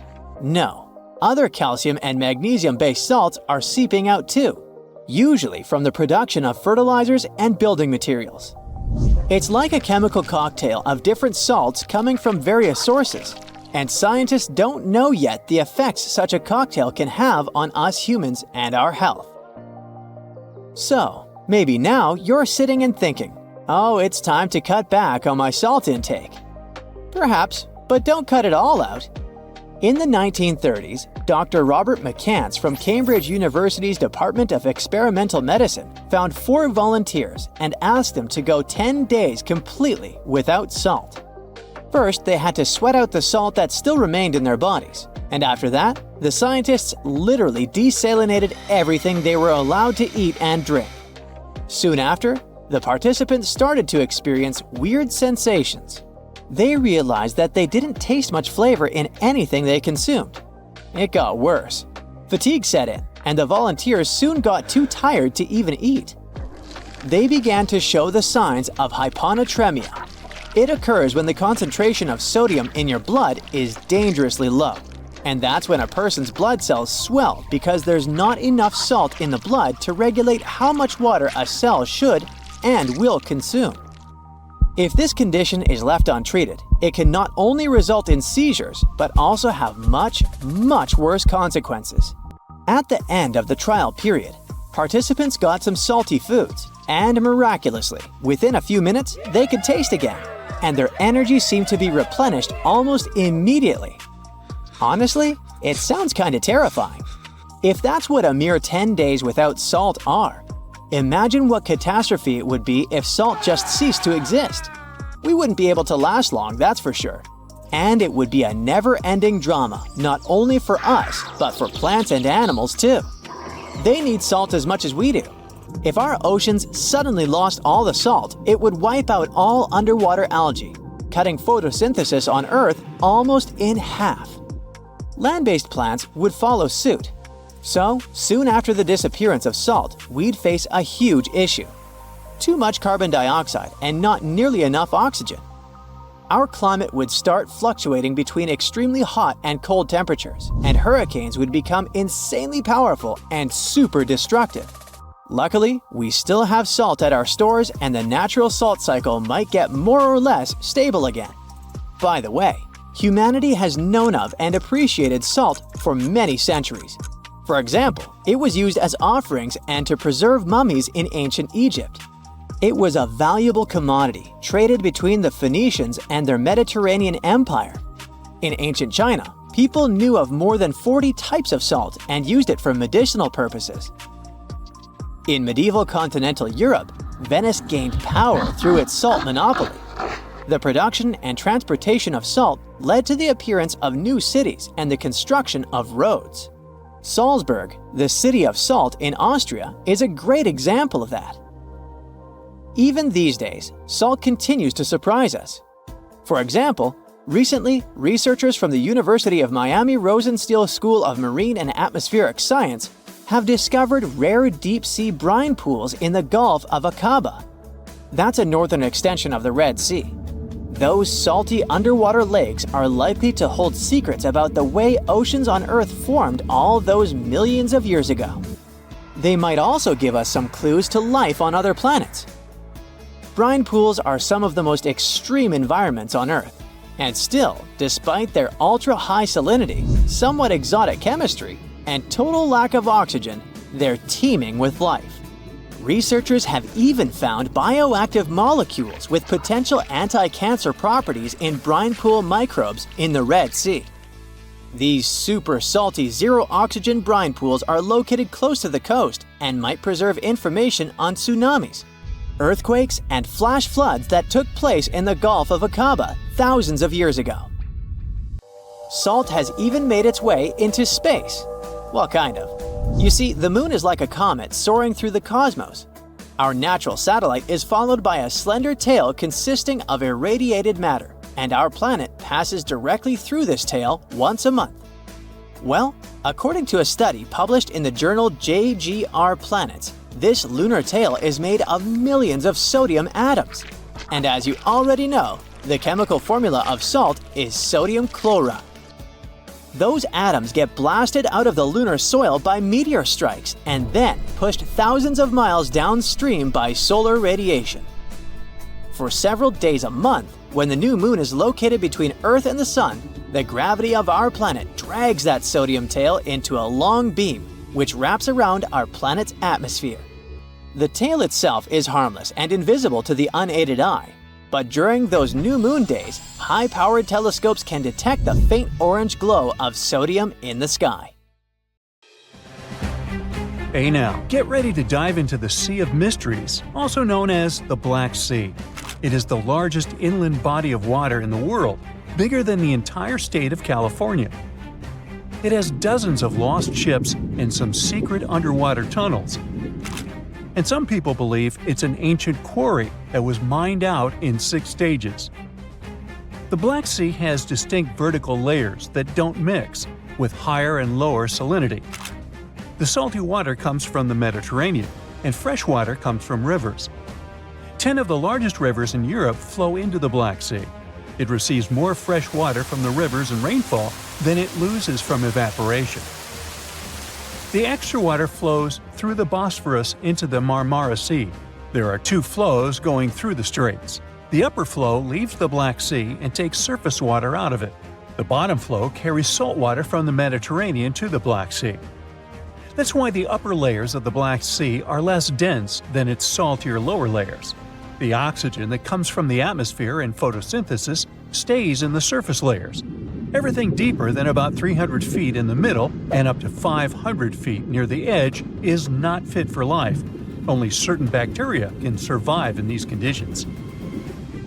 Although there's no air deep down in the Black Sea, the upper layer is home to around 750 species of phytoplankton. Eggs and larvae of fish and invertebrates chill in coastal regions. There are also 180 fish species in the Black Sea, and some of them are valuable, such as horse mackerel, spiny dogfish, and sprat. The water level in the Black Sea is always the same because there are no high or low tides, so the sea is always calm, quiet, and serene on the surface. But it has one surprise feature, an underwater river. It's a current of salty water flowing through the Bosphorus Strait and along the seabed. This amazing discovery was made by scientists from the University of Leeds and was announced in 2010. It's the first undersea river of its kind ever found. The river forms because salty water from the Mediterranean Sea spills through the Bosphorus Strait into the Black Sea, where the water is much less salty. The no-air zone of the sea is an ideal conservation chamber for what's hiding on its bottom. The Black Sea is like a treasure trove for shipwrecks, and we discovered it by accident. Some maritime archaeologists were studying sea levels to see how quickly the water levels rose after the last ice age, and they ran across over 40 previously unknown shipwrecks as a complete bonus. Researchers used 2 remotely operated vehicles to explore the seafloor and the wrecks. Thanks to it, we have a video and detailed 3D images of the ships that were stitched together from thousands of high-resolution photos. According to the New York Times, some of the standout discoveries among the 44 ships found include a medieval training vessel from the 13th or 14th century. Expedition members nicknamed another ship from the Ottoman Empire the Flower of the Black Sea for its beautiful petal carvings. The team also noticed unusual details on other ships, like coiled ropes, chisel marks, rudders, and other carvings. So far, they haven't announced any plans to excavate the shipwrecks, but the ships might be filled with historical treasures like books, parchments, and documents. It's worth a try to rescue them. The most extraordinary discovery in the Black Sea is what archaeologists believe to be the world's oldest intact shipwreck. It has been lying undisturbed for over 2,400 years. This ancient Greek vessel, 75 feet long, was found with its mast, rudders, and rowing benches all still in place, over a mile beneath the surface. Researchers believe the ship was a trading vessel, like those depicted on ancient Greek pottery, such as the Siren vase in the British Museum. This vase, or vase, dating from the same period, shows a vessel carrying Odysseus past the Sirens. The team took a small piece for carbon dating, and the results confirmed it as the oldest intact shipwreck known to humankind. The fact that it's so elaborate and well-preserved deserves a standing ovation for shipbuilders of the ancient world. Without microbes, worms, or other creatures to eat away the wrecks, it's no wonder the ships are in almost perfect condition. If the Titanic had sunk in these waters, we would have found it in a much better state now, not being eaten by nasty underwater microorganisms. Now, there's an interesting theory called the Black Sea Deluge hypothesis, which suggests a huge flood happened around 7,500 years ago. 2 geologists in the 1990s suggested that at the end of the last ice age, when the Earth's climate was heating up, ice sheets were melting and sea levels were rising. The Black Sea was a much smaller freshwater lake. It was separated from the Mediterranean Sea by a natural dam at the Bosphorus Strait. As global sea levels rose, the Mediterranean overflowed into the Black Sea basin. They suggest the sea level rose by 6 inches every day, flooded coastal settlements, and changed the environment for good. Samples from the Black Sea floor show a sudden shift from freshwater to marine species around that time, which means there was a rapid influx of salt water. Underwater surveys have also found what look like the old shorelines and human-made structures. So, people were living in areas now submerged by the Black Sea.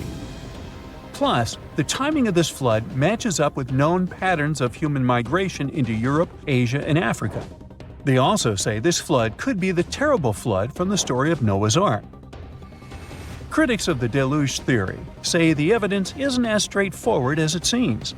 Some think the transition from freshwater to saltwater in the Black Sea was more gradual than one sudden flood.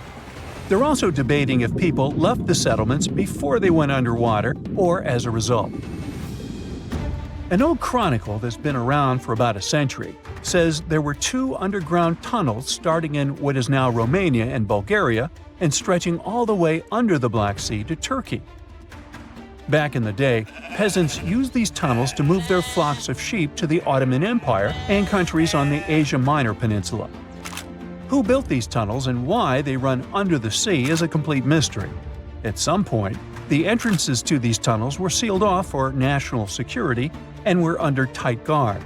The security forces knew all about these massive tunnels and kept them off limits. In the 1980s, a group of people working on the Danube-Black Sea Canal accidentally found another entrance to these mysterious tunnels. This one was in a cemetery in a town of Romania.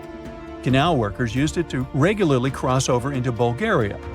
One more cool thing about these 2 tunnels is that some people think they were built thousands of years ago. If you ever try to dig a tunnel under the sea, you'll know how tricky it is even now with all the tech we have. So if the tunnels are really that old, whoever built them was super advanced for their time. Now, there's an urban legend that says that the Black Sea has its own version of the Bermuda Triangle. Fishers describe some wild whirlpool that appears out of nowhere and drags entire flocks of birds, ships, and even small islands under the sea. And once, things got even wilder with a ship that vanished under weird conditions in 1944. It was during daylight, and some black fog with green flashing sparkles suddenly surrounded the vessel. No one has ever seen it since, and no one knows for sure if the story is true. But it sure adds a spooky touch to the mysteries of the Black Sea. Would you like a professional stylist to fold your luggage, a private chef to cook meals just for you, and an entire plane to transport your TV set that didn't fit in your private jet? That's pretty much the everyday travel reality for the top 0.1% of U.S. earners who made around $3 million per year in 2022. Compare that to the regular salary of a working American of around $60,000. And then there's the top 1% who made around $800,000 the same year. If you want to travel like the richest people in the world, forget about chilling at one luxury hotel with shampoo made of gold for 2 weeks. The latest trend in upscale traveling is surf and turf. Rich guests spend a week on a sleek yacht after staying at a luxury hotel, or the other way around. Boat sales have surged in recent years, and the rich love to charter sailboats for $25,000 a week to as much as $90,000. It's a great way to get away from the common folk, you know. Everything is pre-planned by their travel agents, so they don't have to worry about a thing. The ultra-wealthy can often opt for private islands or buy out entire hotels. For instance, a villa on a private island off the Cannes coast in France will cost you around $290,000 a week.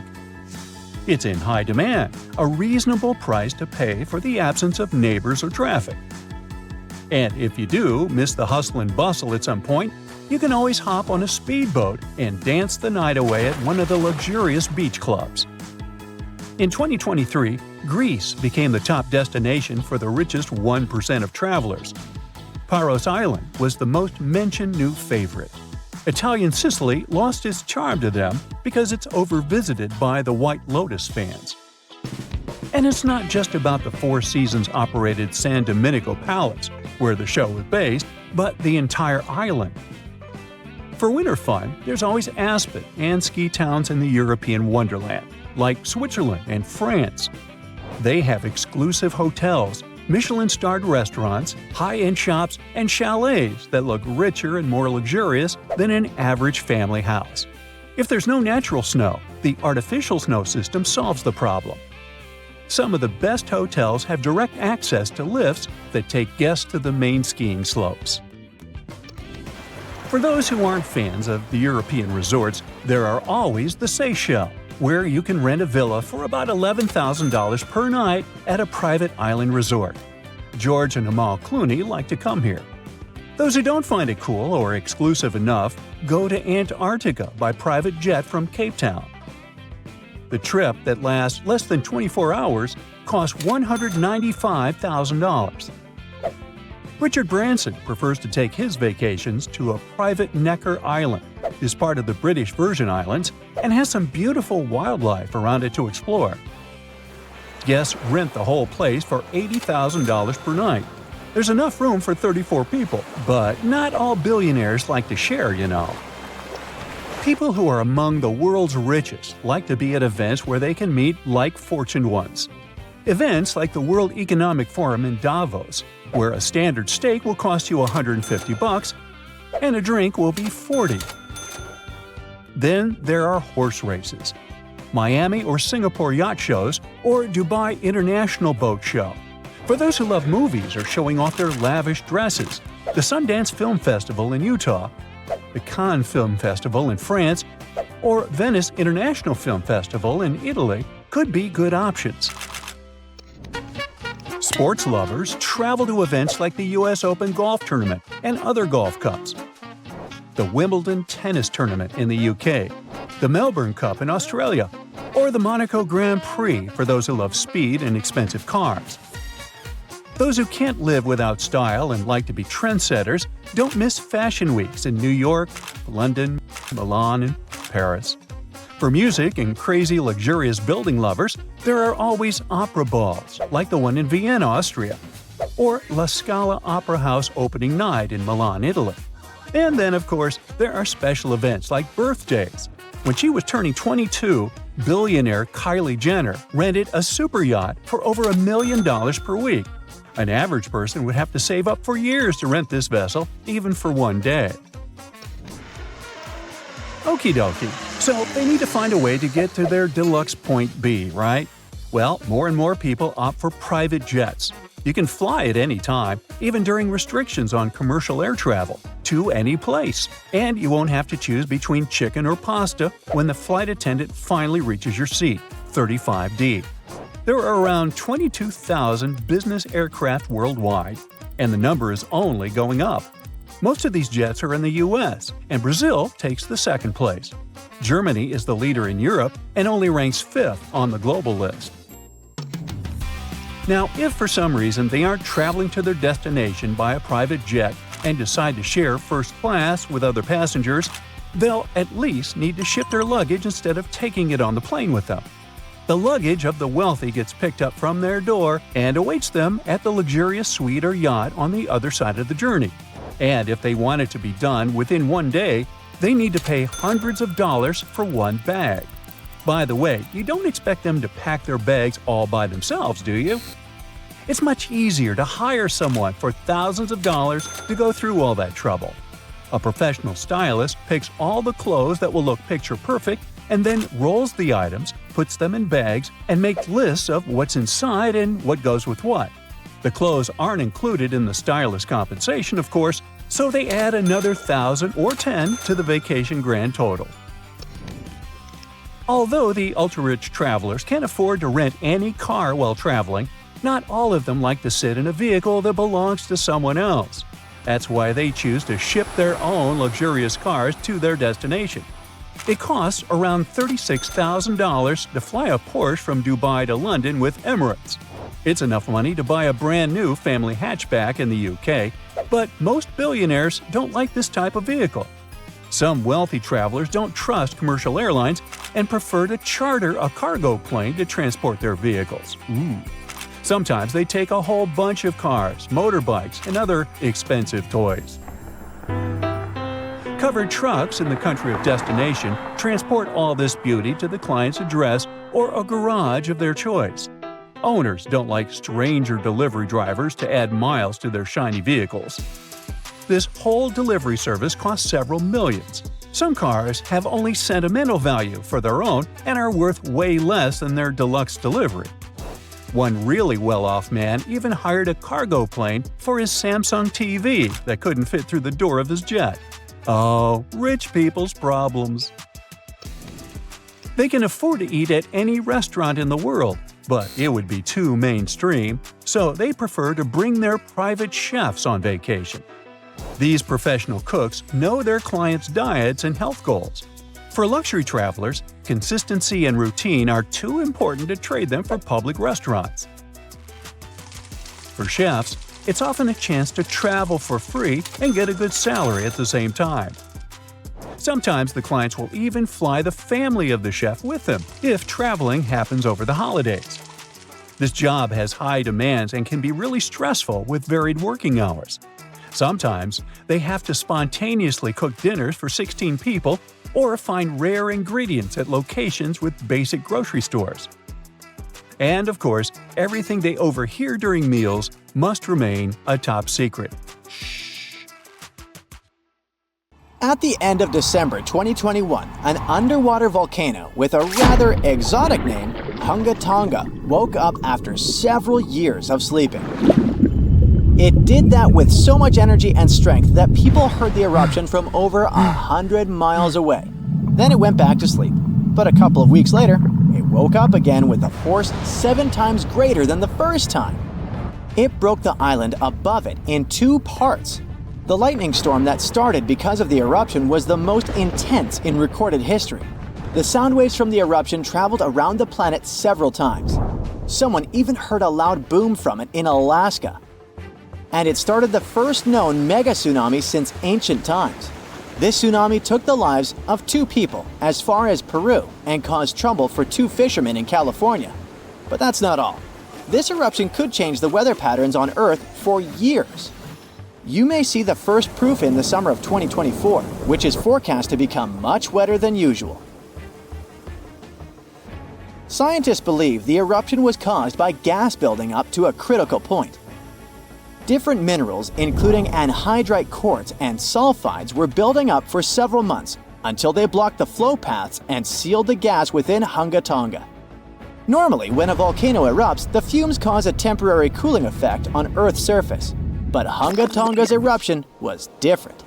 It didn't produce much fumes, but released a massive amount of water vapor, roughly equal to 60,000 Olympic swimming pools. The intense heat of the eruption turned huge amounts of seawater into steam, which then blasted high into the atmosphere. All that water vapor ended up in the stratosphere, a layer of the atmosphere that's too dry to form clouds or rain. Scientists don't have any observations of volcanic eruptions like Hunga Tonga to predict its effects on our weather patterns. They can't tell exactly how long these effects might last either. This is because the only way to measure stratospheric water vapor is with satellites, which have only been around since 1979, and there hasn't been an eruption similar to Hunga Tonga in that time.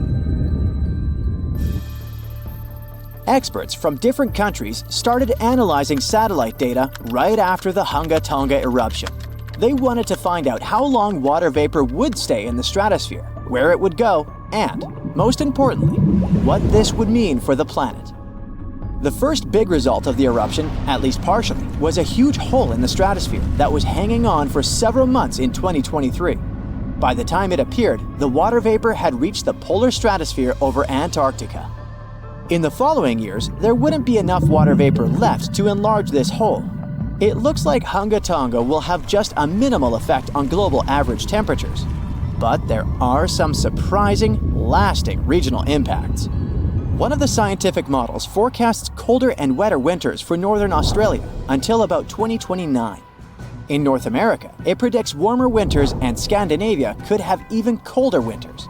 This is just one study though, and one approach to understanding how the eruption of Hunga Tonga can change our weather. We do have at least one example from history when a volcano eruption changed the world. Over 2 centuries ago, in 1815, Mount Tambora erupted and caused the year without a summer. In the following year, the winter was unusually cold and wet weather across Europe and North America. A recent study confirms that 1816 wouldn't have been this cold without the volcanic eruption. The immediate effects of the eruption were catastrophic, with tsunamis destroying homes, claiming 10,000 lives, and 80,000 more who fell ill in the aftermath.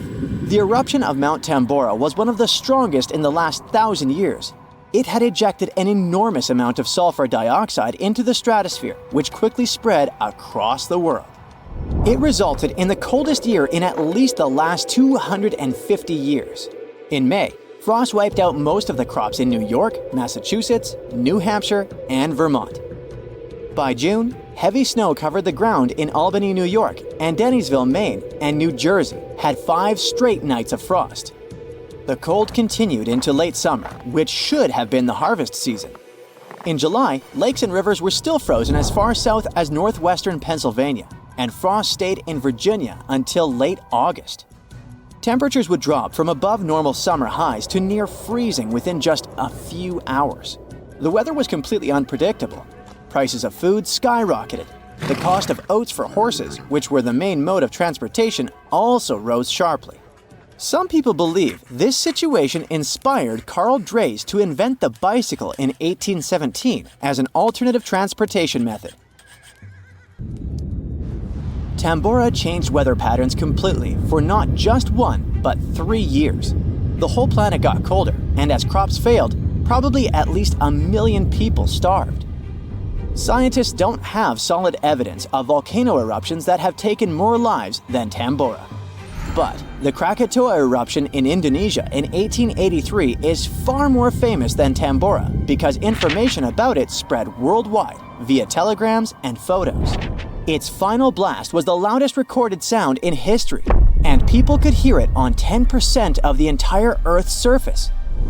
The eruption started a tsunami with waves about half as tall as the Statue of Liberty. Still, it was less powerful than Tambora's eruption.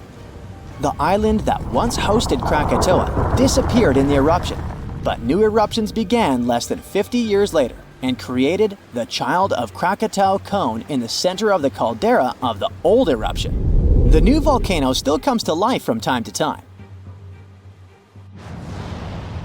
Mount Vesuvius's eruption, which took down Pompeii, is one of the most well-known volcanic disasters in history. It took around 2,000 lives, much fewer than Tambora. According to a famous Roman author of that time, the eruption lasted 18 hours. Pompeii was covered by a layer of ash and pumice that was thicker than twice an average human height. The nearby coastline also changed dramatically. In today's world, the after effects of volcanic eruptions are often more dangerous than the eruption themselves. Thanks to advances in technology, we can now predict volcanic eruptions more accurately and use safety measures like evacuations and flight cancellations. But there's still a lot of risk that changes in weather patterns and drought all over the world, especially in areas like India, East Asia, and East Africa that are affected by monsoons. Volcano eruptions can also have effects you wouldn't probably expect, like the evolution of dinosaurs. These guys were once the size of cats, waiting for their time to shine. It came around 230 million years ago. This time is known as the Carnian pluvial episode. Before it, Pangaea was a dry and arid supercontinent. But then, there were 4 major volcanic events that pumped huge amounts of carbon dioxide into the atmosphere. Global temperatures and humidity spiked because of it. These massive eruptions most likely happened because of the Wrangellia Large Igneous Province eruption in what is now British Columbia and Alaska. This prolonged volcanic activity created the right conditions for dinosaurs to blossom and diversify, and also for the rise of other groups, like modern conifers, ferns, crocodiles, turtles, insects, and early mammals. With higher temperatures and more rainfall, terrestrial plants have evolved, and humidity-loving ones have become dominant. Without those changes in the world, we could have a completely different natural history. There's some solid proof that volcanic activity has really changed the weather patterns back then. Scientists have found layers in the Earth's core that show different types of carbon. It means there were 4 massive releases of carbon dioxide into the atmosphere. The data on mercury and carbon together shows that the spike in mercury levels was thanks to a major volcanic event that affected the global carbon cycle and not just local eruptions. Now, have you ever seen cricket balls that are 3 billion years old? Klerksdorp spheres were found in deposits of the mineral pyrophyllite in South Africa and rock the science world. They do look like tiny ancient cricket balls with seams-like lines around the middle.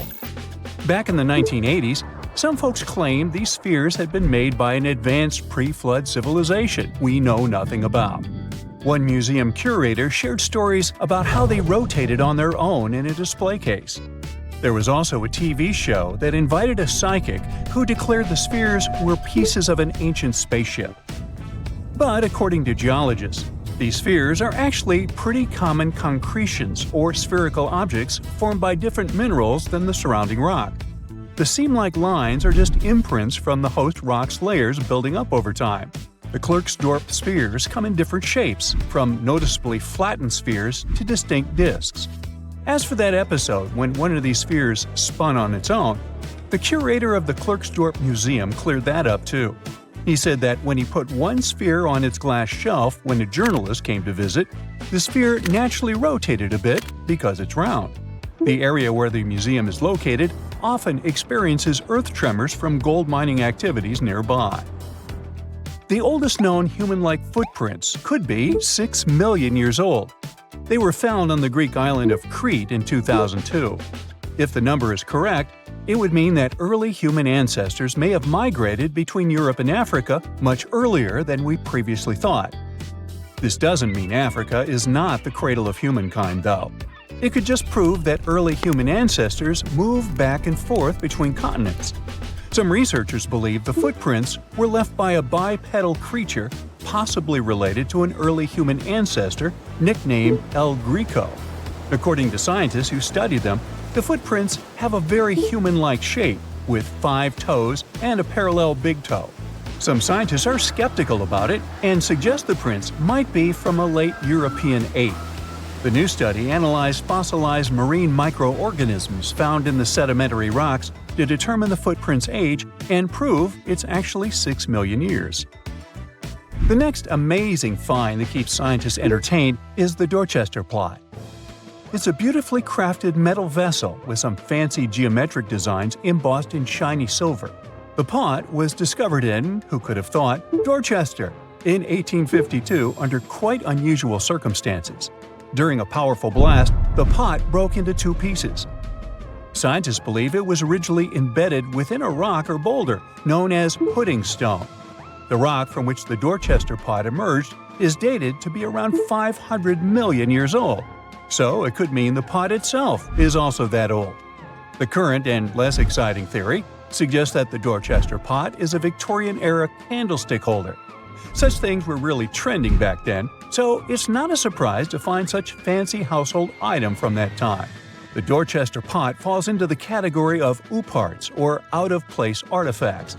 Those are objects that seem too advanced for the time period they're supposedly from. If we accept that the pot is 500 million years old, then whoever made it was way ahead of their times in terms of crafts and tech. One extra mystery is that the pot has an engraving of a plant that most likely disappeared from Earth over 100,000 years ago. Sounds like good proof the pot is really extra old. Now, it looks like the oldest map in Europe is a stone from 4,000 years ago. This Bronze Age slab was found in France in the year 1900 at an ancient burial ground. The carvings on the slab show in 3 dimensions the River Odey network with a fantastic accuracy of around 80% over an 18-mile stretch. There are other stone-carved maps around the world, but this one is unique because it shows a specific area to scale. Looks like the slab's carvings don't just map rivers and hills, but also settlements, barrow sites, and field systems. Archaeologists say the slab wasn't used for navigation, but rather to symbolize power. The detailed markings on the slab might have served to illustrate the domain of a local ruler, possibly a prince or king, to show their control over the territory. When the ruler lost power, the slab was likely repurposed as part of a burial vault. The unique artifact was stored in the cellar of a museum.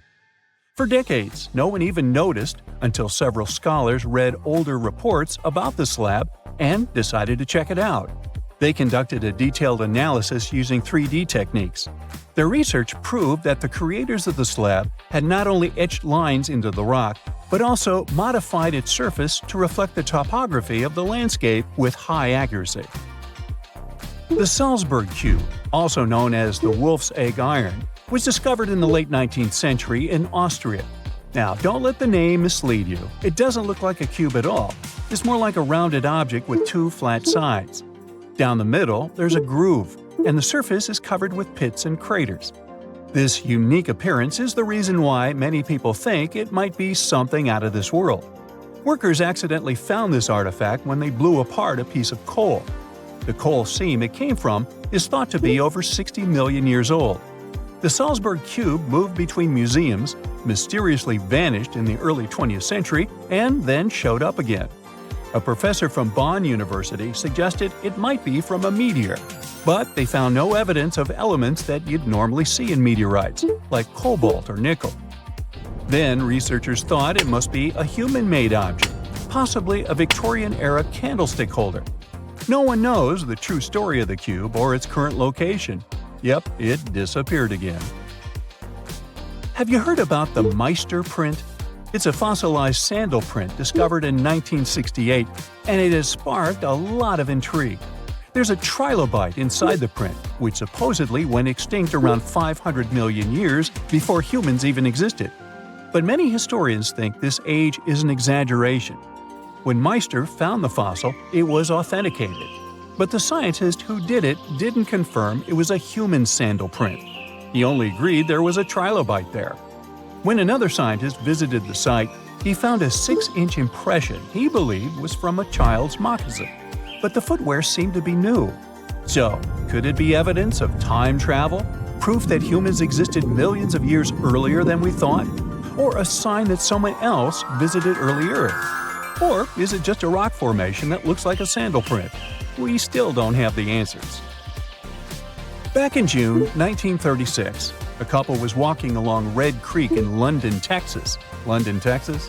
Yeah, when they stumbled upon something unusual. It was a piece of wood sticking out of what seemed to be an ancient rock formation.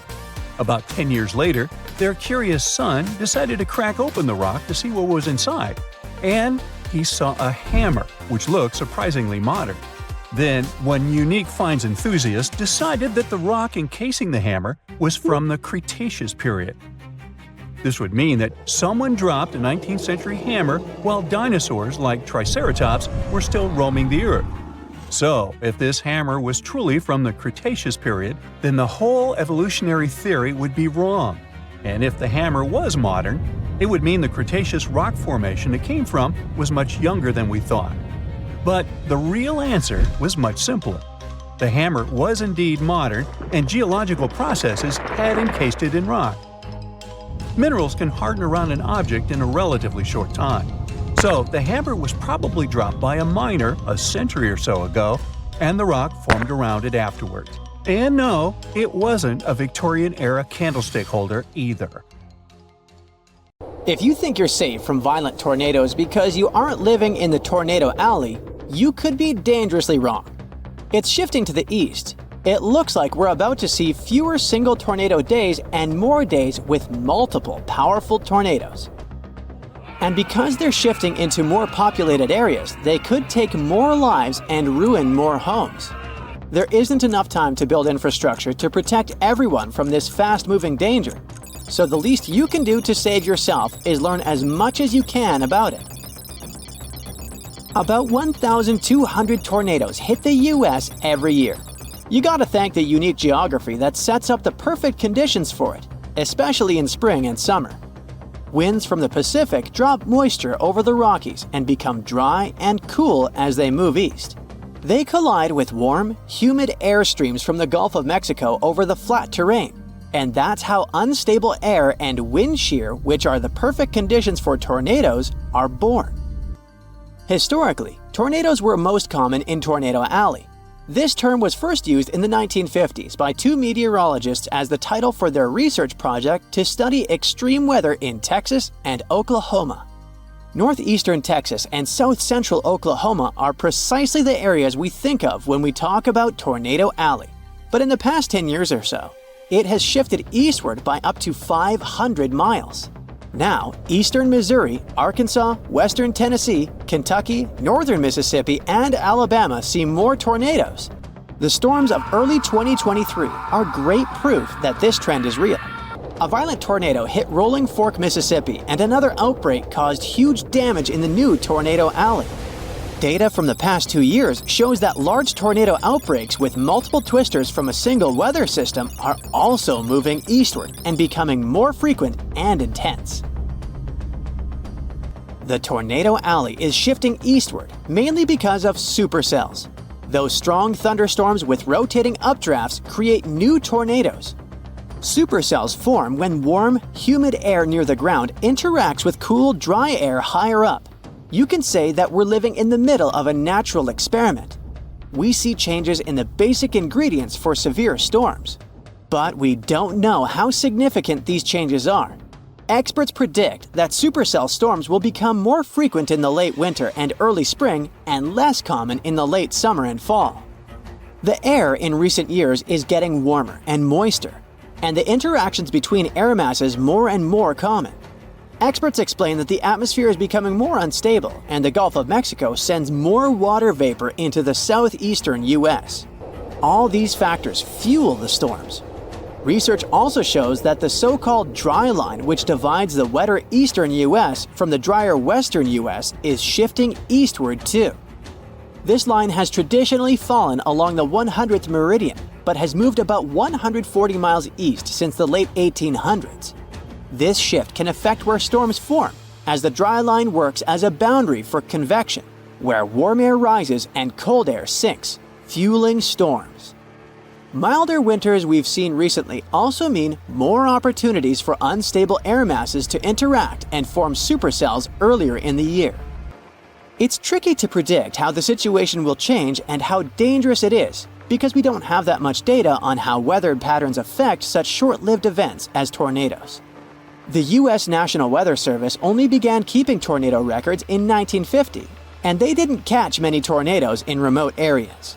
Data shows that the number of days with tornadoes each year has decreased, but there's more tornado activity on those days when they do occur. The records also show that some years, tornadoes take the lives of up to 20 people across the U.S., and in other years, they take over 100 lives. But now, there are more people living in the paths of tornadoes because the U.S. population has more than doubled since 1950. And the Southeast, where tornado activity could go up, has way more residents now. Texas and Oklahoma are well prepared with tornado shelters, but areas in the Southeast are less equipped. Plus, there are many mobile homes in the Southeast which are vulnerable to windstorms. Tornadoes in this region often strike at night, and they are 2.5 times more likely to cause fatalities. We could possibly have more events like the 2008 Super Tuesday tornado outbreak. It hit the southern U.S. and lower Ohio Valley, and over just 15 hours, 87 tornadoes rushed through the area and caused massive trouble. 57 people lost their lives across 4 states and 18 counties, and many others were injured. The tornadoes were fueled by strong low-pressure systems that brought record warmth. There were supercells and rotating winds that produced these violent tornadoes. Early on February 5th, a squall line developed from eastern Texas to Missouri and moved east. One of the most intense tornadoes traveled 122 miles over 2 hours. By the early morning of February 6th, the severe weather threat shifted to the eastern U.S. It caused wind damage as the cold moved out to the Atlantic, with snow and freezing rain from Iowa to Quebec. It ruined many homes and even swept some of them from their foundation, made mobile homes fly, blew many vehicles and tractor trailers off Interstate 40, and threw some cars on trees. There were wind gusts over 50 miles an hour from Arkansas to Indiana, hail the size of softballs, toppled trees, and power outages everywhere. Some areas were flooded because of heavy rains and melting snow. All this led to over 1,000 flight cancellations at Chicago's O'Hare and disruptions at Toronto's airport. The data from scientists can help new areas of the U.S. prepare for more tornadoes coming their way. The people in authority will also need to improve community shelters and warning systems and educate the locals on tornado safety. You can also get prepared by learning 3 basic rules: get in, get down, and cover up. When you hear the warning for an upcoming tornado, get into the most interior room in your house and stay away from doors and windows. If you have a basement or an underground tornado shelter, hide there. If not, just be on the lowest floor possible. You can use whatever's at hand to protect yourself from debris. Clothing, pillows, blankets, a mattress, or a bulky table. Anything will do. There's a tip that says that the bathroom is the safest place to hide. It makes sense because those are mostly right in the center of homes. In March 2023, a man and his girlfriend in Rolling Fork, Mississippi survived a tornado in their bathtub. It got thrown into the air but landed safely amid the wreckage of their mobile home. But there's actually nothing extra safe about being in a bathtub with a mattress. Closets and walk-in showers that are deep inside the building can also offer good protection. Don't use elevators. You can get trapped inside if there's a power outage. Stay in your shelter until you're sure the tornado threat is over. If you can, listen for updates from the National Weather Service, local radio, or TV. Multiple tornadoes can hit the same area, so it might not be safe to leave even after one has passed. When you do leave your shelter, be very careful. There could be flooding, debris, collapsing buildings, and blocked roads. Stay away from fallen power lines and puddles with wires in them, and don't use matches or lighters in case of gas leaks. Stay away from damaged buildings as they could collapse at any time. Being in a car during a tornado isn't much safer than being out in the open or in a parking lot. Many people get injured trying to drive away from storms. Tornadoes can produce hailstones the size of softballs and can easily smash a windshield. If you find yourself outside when a tornado hits, try to get inside any building you can find. If that's not possible, get as low as you can. Even a ditch or culvert can be safer than your vehicle.